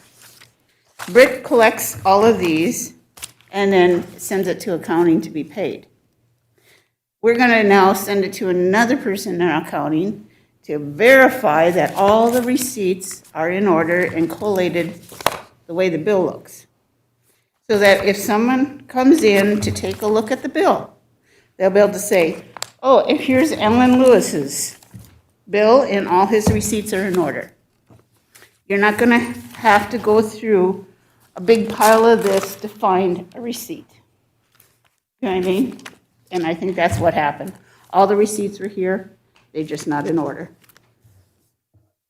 So, and then we'll end up paying it, because we do have to pay, as long as you have the receipts there, and then they'll be coded to the proper line item in each department, and then it's on the bill run. But it has to be paid, otherwise we get a late fee. We can pay late fees, but it's not smart. Please continue, Councilor Paulson, then we'll go to Councilor Beyondich. Okay, thank you. And so then when I was just reviewing what's in the packet under our purchasing procedures, and I know we had talked about this before regarding purchase orders, when I think that was brought up at another point in time. And I think I'm kind of, I don't know if we need to tighten that up, but I'm curious, as we, grow with the MEC, with the new MEC building and all the vastness that's going to create, I'm wondering if we need to, I don't know what the word is, maybe just tighten it up. And are we using purchase orders? Like, when I look at the amounts on the credit card, it just shows the lump sum. Maybe it's $18,000 a month, maybe it's $20-something thousand a month. That's a lot of purchasing on credit cards. And then we have to come in and look at them, and I understand that, and I understand they're coded to the proper department, and they go under their budget, and I get that, there's a process for that. I think I'm just a little bit more concerned as we grow into, even the new public safety building and the MEC, we're gonna have a lot more moving parts going on, and potentially issuance of a lot more credit cards. So I'm wondering if there's some way that we can maybe, change some of the way that we do this, if that makes sense. I don't know if I'm asking too much, but I feel like that's part of some of those questions that I had, like, wow, that's an awful lot of money per month on credit cards. Okay, thank you. Sherry, you want to answer that? And then we'll go to Councilor Beyondich, and then to Councilor Johnson. First of all, I share your concern, Councilor Paulson. This month, it's only $5,000. It's $4,986. So it does fluctuate. To start off with, I do not recommend giving everybody and his brother a credit card. I think we have enough out there. Departments heads have them. That, to me, is enough. Number 3, I do not recommend making purchases on credit cards unless you have to. There's some places that if you're shopping for something that's online, they require a credit card. There's some that will allow you purchase orders, but whenever you can, in fact, we just had a question from the library. They wanted to order something. Should I do it, put it on the credit? It's a lot easier to put it on that credit card. And I said, no. Fill out an application, do a purchase order, that type of thing. I still am recommending a paper trail that way. There's some places like the ambulance, medical supplies, they do not wait 30 days. You have to pay, otherwise you get cut off. So that's why they have a credit card, a little more line of credit there too. But once again, the purchasing policy pretty much says each department head is allotted so much money, or, limit to spend without council approval. So, usually it's 2,500, but it usually goes through Brit. If it's over $500, they get permission from Brit. But I do not recommend just charging on credit cards. Thank you. And I think too, in the language, on the new, on the updated version from 2020, it says credit limit on individual cards is 7,500, and that's the credit limit, like, so every month they're getting paid off. So in theory, they could have a $7,500 credit limit every month, because those credit cards are getting paid off every month, down to zero. Once again, they have, like Alan Lewis, Chief Lewis has a 13,500, and that's because of medical supplies. He's got a little more limit on his credit card, but yes, 7,500. Personally, I would go crazy if they did that every month. I'd be like, why are you spending? Are you within budget? And we did send out the monthly budget reports, so they have to stay within their budget. Sure. I guess I'm more focused on the language between what's in what we revised and what's in our packet with the amounts. If we could just maybe make it equal, that it mirrors one another. And then we don't have an engineering department per se anymore because we're renaming it. So maybe we need to change or remove that engineering department or put in whatever the new name of that department is. And then it basically refers to our finance director is the purchasing agent. The finance director is responsible for the overall purchasing function, and the city administrator and each appointed department head or their authorized representatives shall be responsible for purchasing items within their respective budgets. So as the finance director, as the purchasing agent, what does that language mean? Basically, when it says okay to pay, it better be okay to pay. Got it, okay. Fiduciary responsibility stops here.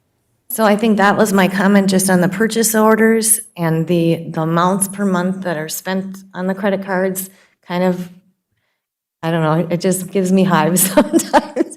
And then, just because it's a large amount, and I could go in and look, I'm sure everything's right there.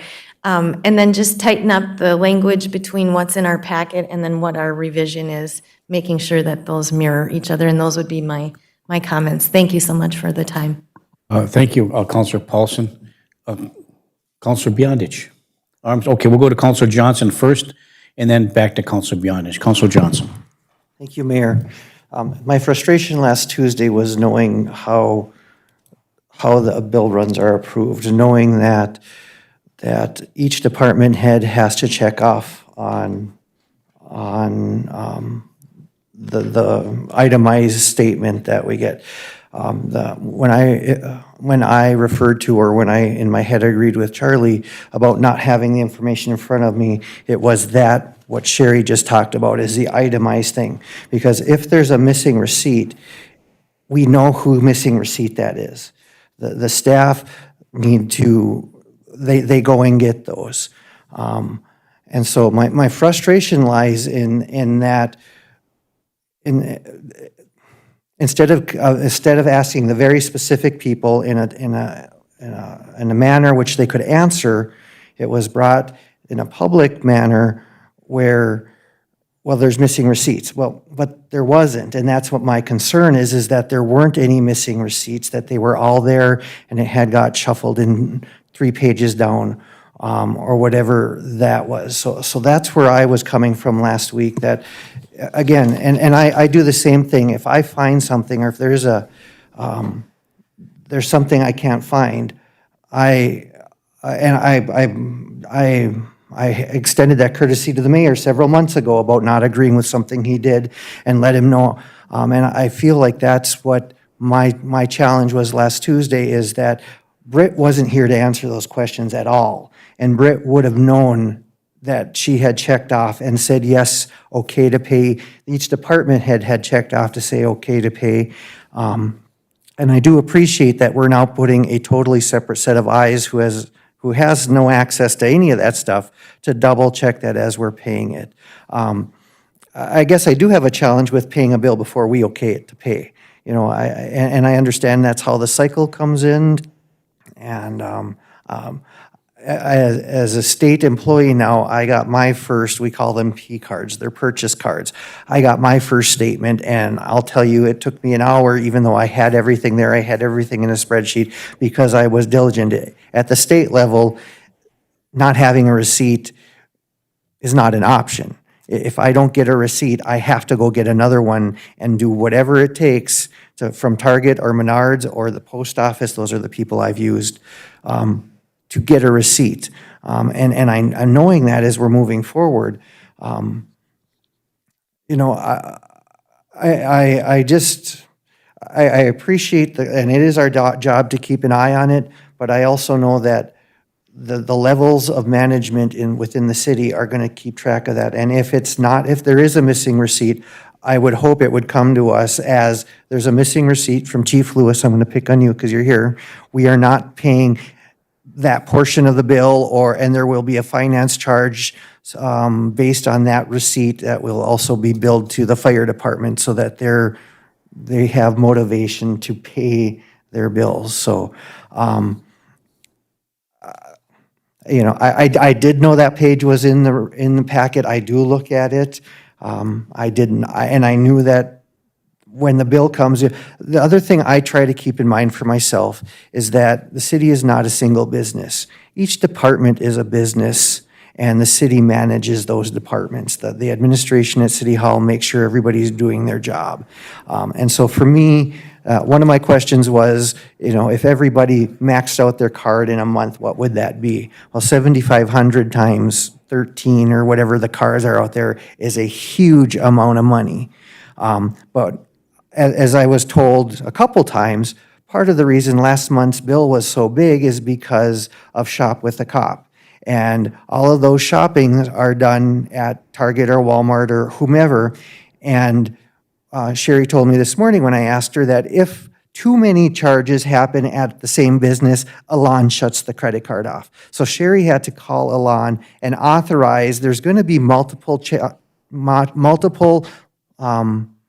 charges at our local businesses, and because we only have $7,500, it's going to be on multiple cards. So Britt's card might have went out, Chief Lewis, Chief Mattson, all of those folks may have all, and so that's the other part is that I think having those details and that information, you know, when it's a big month, having a note, you know, accountant's note at the end that says, and this is why it's $18,000 this month, that may be something that also may be helpful as we're reviewing to know why that bill, like you said, this month is $5,000, which, okay, great. Hopefully, you know, that's good that they stay long. And I do know, Sherry, that you do notice those changes and that you do bring them up when you need to.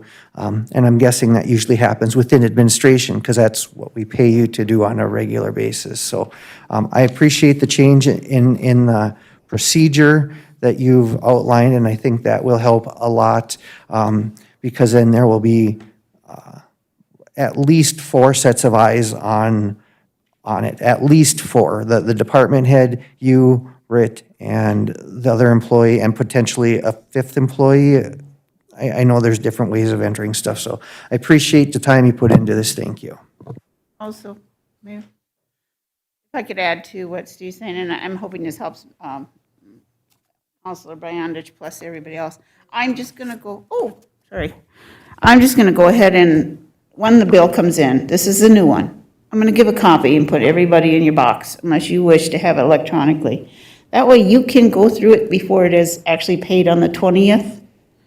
And you can come in or email me and say, what's this? Or you can actually look at the department head and say, Nicole, what'd you charge here? She's pretty good about responding via email. All the department heads are. Okay, thank you. Before we go to Councilor Freely and back to Councilor Beyondich, I'm just going to say that Other than the suggestions that Councilor Paulson made, I think those no changes, in my opinion, are good to be changed. Make sure that's compatible. We need to do that, and you're making a little procedure change there. Other than that, we have an audit. We have a check and balance system. We hire professional people. We haven't had any issues at all with respect to some mismanagement of our funds or payments or whatever. It's a procedural issue. This happens a lot, and I can tell you from my experience as a manager down the metro area, I had the same responsibilities. And so I put my trust and faith in your ability to do that. I look at the bill runs as soon as I get it on Friday. I go through everything painstakingly over the weekend. If I have a question, I always come to you and ask for that.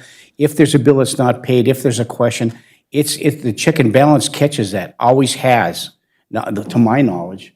And so I'm supportive of how we move forward. The changes that are recommended by Councilor Paulson, I think, are good to move forward. You're making a little procedural change to maybe answer some of the questions you have, but this, for me, I have my trust and faith in how things are being done, and I don't see any big problems or any issues with respect to that. It's more procedural than anything else, and information as anything else. So that's my thoughts, please, and I'm done. Councilor Friedli. And I'm kind of echoing that too. I mean, I look at it like there's multiple layers of responsibility, oversight, and accountability. By the time that comes to my desk or in my packet, and essentially you're making a recommendation to me as a council member that this needs to be approved and a resolution has to be passed for us to move forward with this.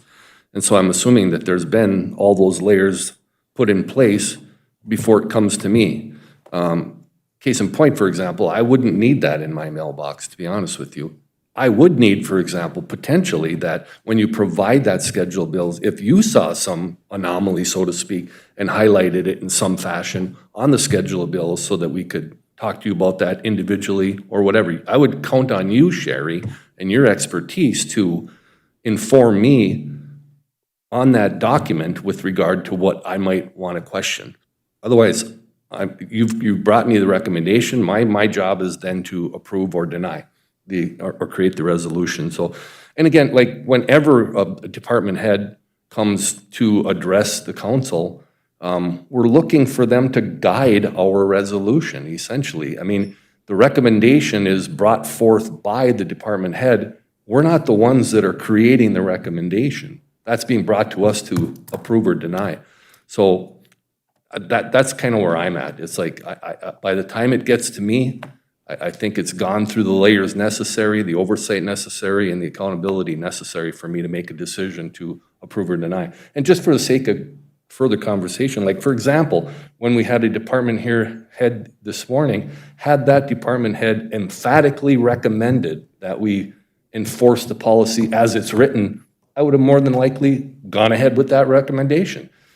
But too often it seems people say, well, that's up to you, council. That's up to you, council. It's like, no, it's not. It's up to you to bring me that recommendation so the council can then come to consensus and create a resolution with regard to that. I'm not the one creating that recommendation. So in any event, I appreciate the work you do, Sherry. You've given me enough information to go by. If I had a question with regard to some line item, I would certainly ask you about that.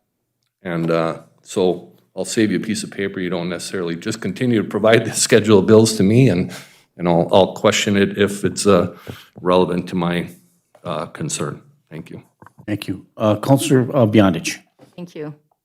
And thank all of you for the time that you've given me to discuss this.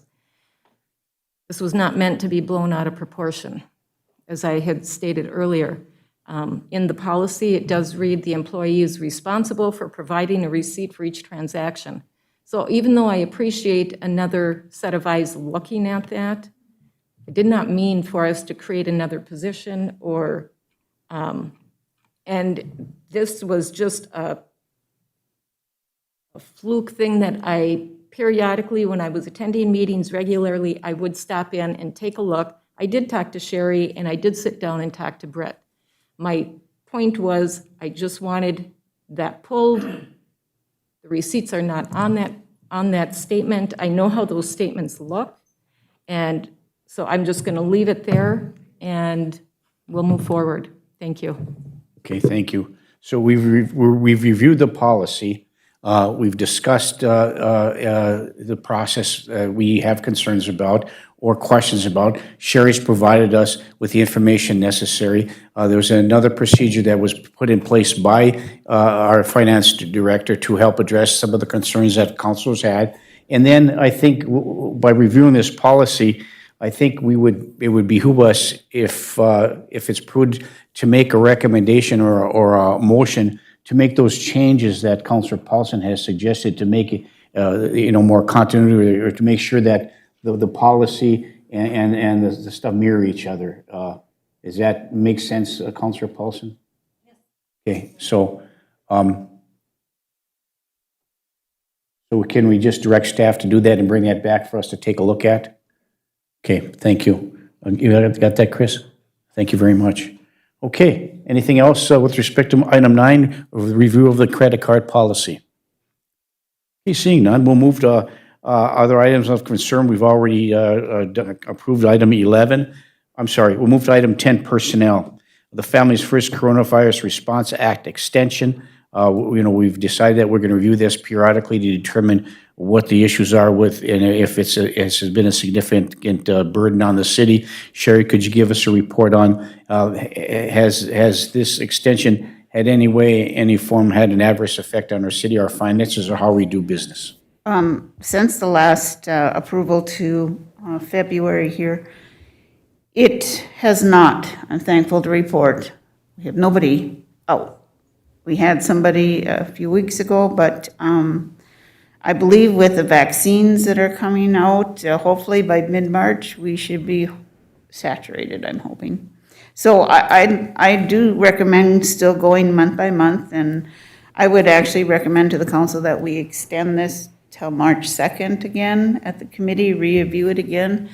So far, Hey, thank you. we don't have anybody sick, and that's a good thing. Then I'll look for, that's your recommendation, Sherry, that we at Yes. least approve it to March the 2nd, so I'm looking for council action. Councilor Johnson. Mayor, I appreciate that input, and I think this is the security, the staff and employees we're looking for, so I will make a motion that we extend this to March 2nd and review it at the last committee of the whole meeting in February. Thank you. Moved by Councilor Johnson. Is there support? Support. Support by Councilor Freelieb.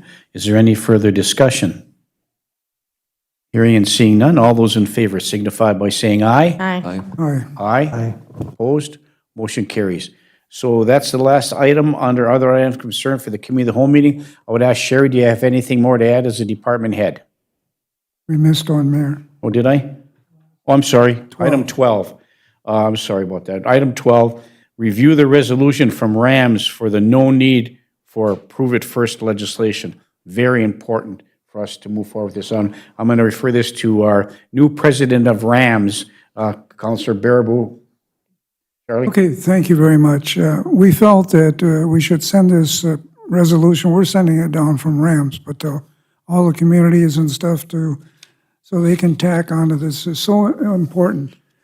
They want to put a bill in front of the chambers that state that you have to prove the scientific stuff before you actually have to go through the MPCA stuff, and that's crazy because it's doubling up your stuff. If the MPCA comes up with problems, they got to prove it anyway that it isn't a problem or it is a problem. The mining companies, whatever it is, this is a way to inundate and get rid of the mining industry up in this area. That's the way we look at it from RAMS. So we're definitely not supporting this proposed legislation at either the Senate or the House. So we'd like to tack on, the city would oppose this because it's duplication of services.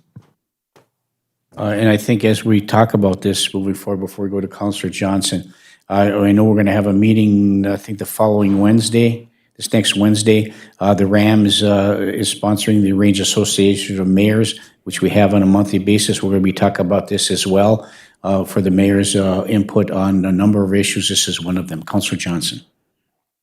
Thank you, Mayor. I'm not going to be supporting this resolution as it's written. It's written to be partisan politics, talking about anti-mining folks and essentially closing stuff. I would have no problem supporting a resolution that said we support the current system and encourage those rules to be followed. But especially on the bottom of the second page, this is really meant to, it's got some fiery language in it, and I will not be supporting anti-mining as a resolution from the point of the city.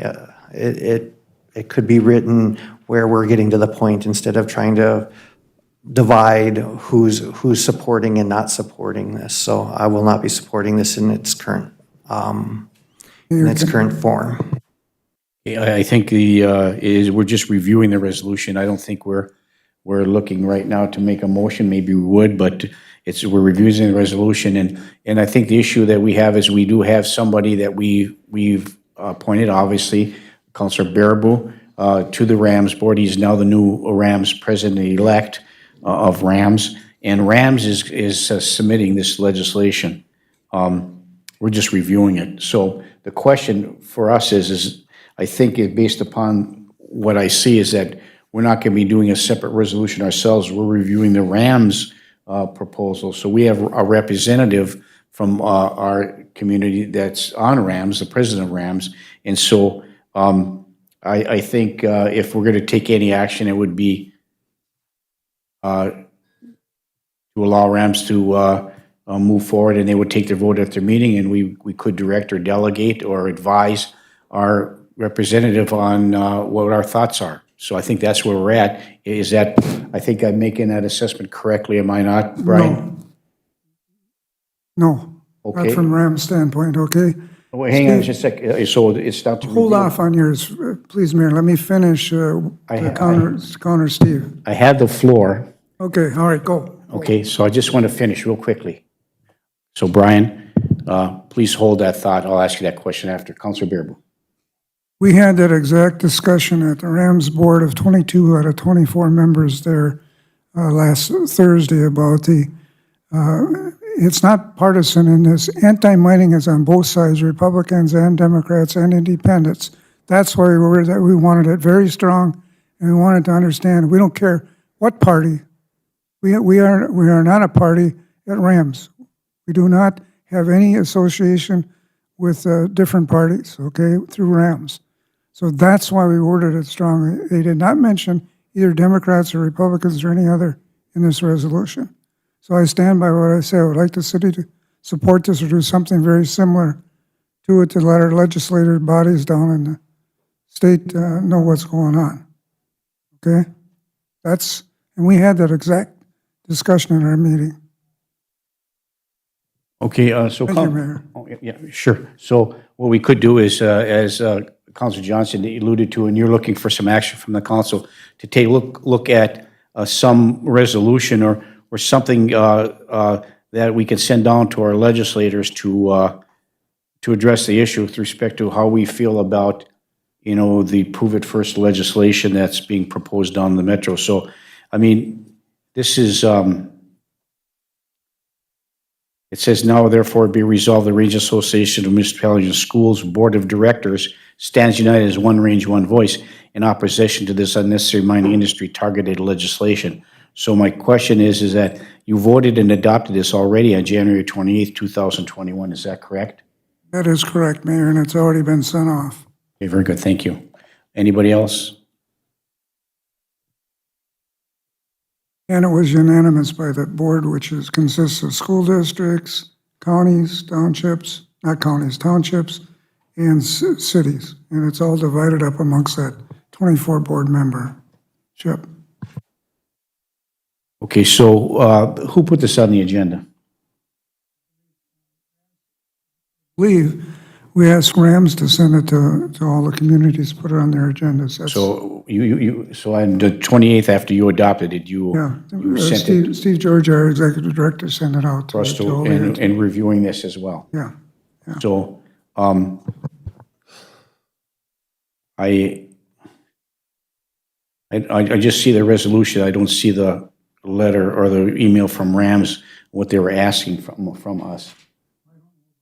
If there's anything like that. So I think that was the issue for me. I can tell you, Mayor, I did not put it on the agenda myself personally. All right, thank you.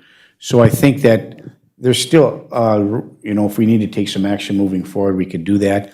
Right now, I think it would be nice for us to have the opportunity to take a look at the letter that was, that came from Rams about what they're asking of us. I know that you're the president of the board, so you would know that you made you adopted the resolution, and then you made a motion to send it to the other communities to review the Rams resolution that they sent already. Is that correct? As far as I know, and I was not present at this meeting, I was appointed at that meeting. Okay. Pat Maduri was still president for this last meeting. Okay, thank you. But it was unanimous decision. There were no dissenting votes on this. Okay, thank you. So we have reviewed this legislation. We are going to review it as a collaborative of Iron Range mayors at this next meeting on Wednesday as well. I did get a notice from Steve Georgie about the agenda for that meeting, and this is part of the discussion as well. So I'll bring back to the council the information and what the mayors are thinking and what they're going to bring back to their individual councils and get a little bit of an idea, and that may help as we move forward with maybe if we decide to craft something that has some support for the mining industry, short of adopting this specific resolution, we can figure something out then. Does that make sense? Councilor Paulson. Thank you, Mayor.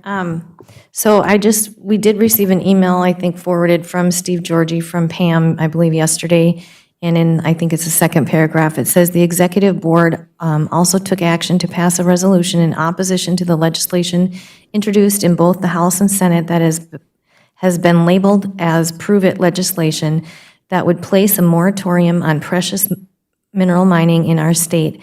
RAMS, as an organization, supports the work of the DNR and MPCA and the rigid permitting and environmental review process in our state that in and of themselves are more than a prove it requirement. The resolution is attached and will be sent to the governor and legislative leaders so they will know what our region of the state has to say on this matter. If your community wishes to take action on this issue, feel free to use our resolution as a template. Okay, thank you. Thank you very much, Councilor Paulson. So we can use the resolution as a template. You don't have to adopt a specific one. So I'm looking for action from the council. Can we, what would you like to do? As the mayor of Virginia, when I go to this meeting, based upon the information I received from Steve Georgie, I have to make a decision whether I'm going to sign off on that specific resolution or if the mayors are going to put together their own resolution to move forward, which will be brought forth to the city council for approval or for recommendation or adoption or change or disapproval. So that's where we're at. So just to give you an idea, we'll be discussing at the Range Mayors meeting. When's your meeting, Mayor? Wednesday, week from Wednesday. Week from Wednesday, so it's Week from tomorrow. It's after our next council meeting then. I believe it's a week from tomorrow. Mayor, Councilor Friedli. I think it's a reasonable template, to be honest with you. And I think that the legislation is redundant for all of the processes that are already in place for permits to be applied. So they're just making an effort to let the legislators know that we don't have to be that redundant with regard to this. Okay, thank you. Okay, anything else?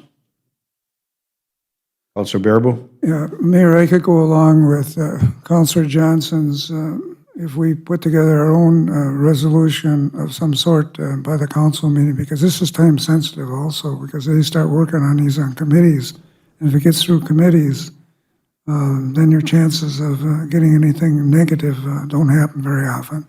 But if we could put something together on a resolution basis of our own language by next Tuesday, I'd be okay with that.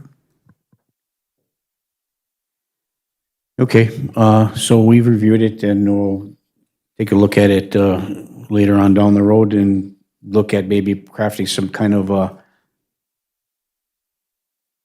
resolution for us to discuss and take a look if we want to approve or not. but I don't have the calendar here. It's in my other one. So I think it's the following week from Wednesday, we're having this mayor's meeting, and at that time, there's probably going to be some kind of resolution that's going to be adopted by the range mayor. So I'll bring that back to you as soon as I get it. Okay? They also go to the school superintendents, so they'll be going with that when they have their separate meeting too. Okay, yeah, thank you. Okay, anything else with respect to the prove it legislation? Frankly, as an individual, I'm good with it, but we have to make a decision as a council, so thank you. Anything else? So are we going to make sure that something comes back on Thursday? Is that just a staff thing we need to look at? Along with maybe our attorney? Well, I think we need to look at drafting something for us to take a look at. It might be helpful to have that available because at the meeting that I come to, I can bring that information to the Range Mayors Association meeting with recommendations and discussion from the council. So we can bring something back by next Tuesday's meeting. Is that feasible to do so? Is that agreeable to everyone? Okay, thank you. Okay, anything else to come before the council? There's other items of concern. Does anybody else have anything they'd like to bring before we adjourn? Sherry, did you have something else you'd like to bring forth? Yes, I'd like to bring forth a resolution for review or approval next Tuesday council meeting. I did get it from the Coalition of Cities of Greater Minnesota. I hope I'm saying that right. But basically, it's a resolution to send down showing and they gave us a template too, our support that LGA, that there would be no changes made in LGA. I realize the state is in a deficit right now, but we too would suffer if they change that LGA.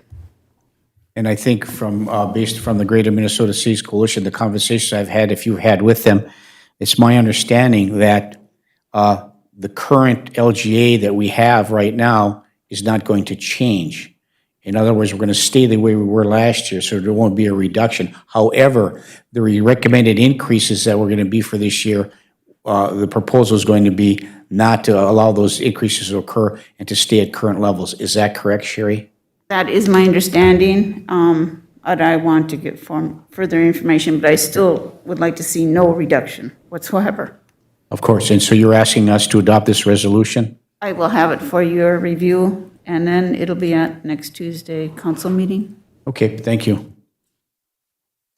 We'll look forward to that as well. Okay, anything else that wants to come before the council? Chris, you have anything else you need to add? We're good? Okay, Brian? Talking about the closing date for the hospital? You got it, Mayor. Oh, boy. I just wanted to keep the whole council in the loop. We were contacted by Mr. Christensen and Mr. Modich. They've indicated that the environmental review that they're conducting that we had authorized that they're conducting up at that hospital site has not been completed yet. And because of that, they asked that the closing date be kicked from the end of January to tentatively reset for March 15th. 2021? Of 2021. It seems like they're fairly motivated to get the project sure, closed. certainly. And they've been providing information, so it appears that everything that they're telling us with regard to the environmental review that's happening, they're keeping us pretty well informed. So from my standpoint, I'm comfortable, and I still believe that it will close. And I'm hopeful that it will actually close on March 15th. Yeah, they've got that Northland Vision plan, right? I mean, so whether Virginia's part of that, I don't know, but we'll see. Thank you, Brian. Thank you, Mayor. Appreciate it very much. Okay, anything else to come before the council committee of the whole today? Seeing no other business, we'll stand adjourned. It's 11:46 a.m. Thank you, everybody. See you next Tuesday. Stand adjourned.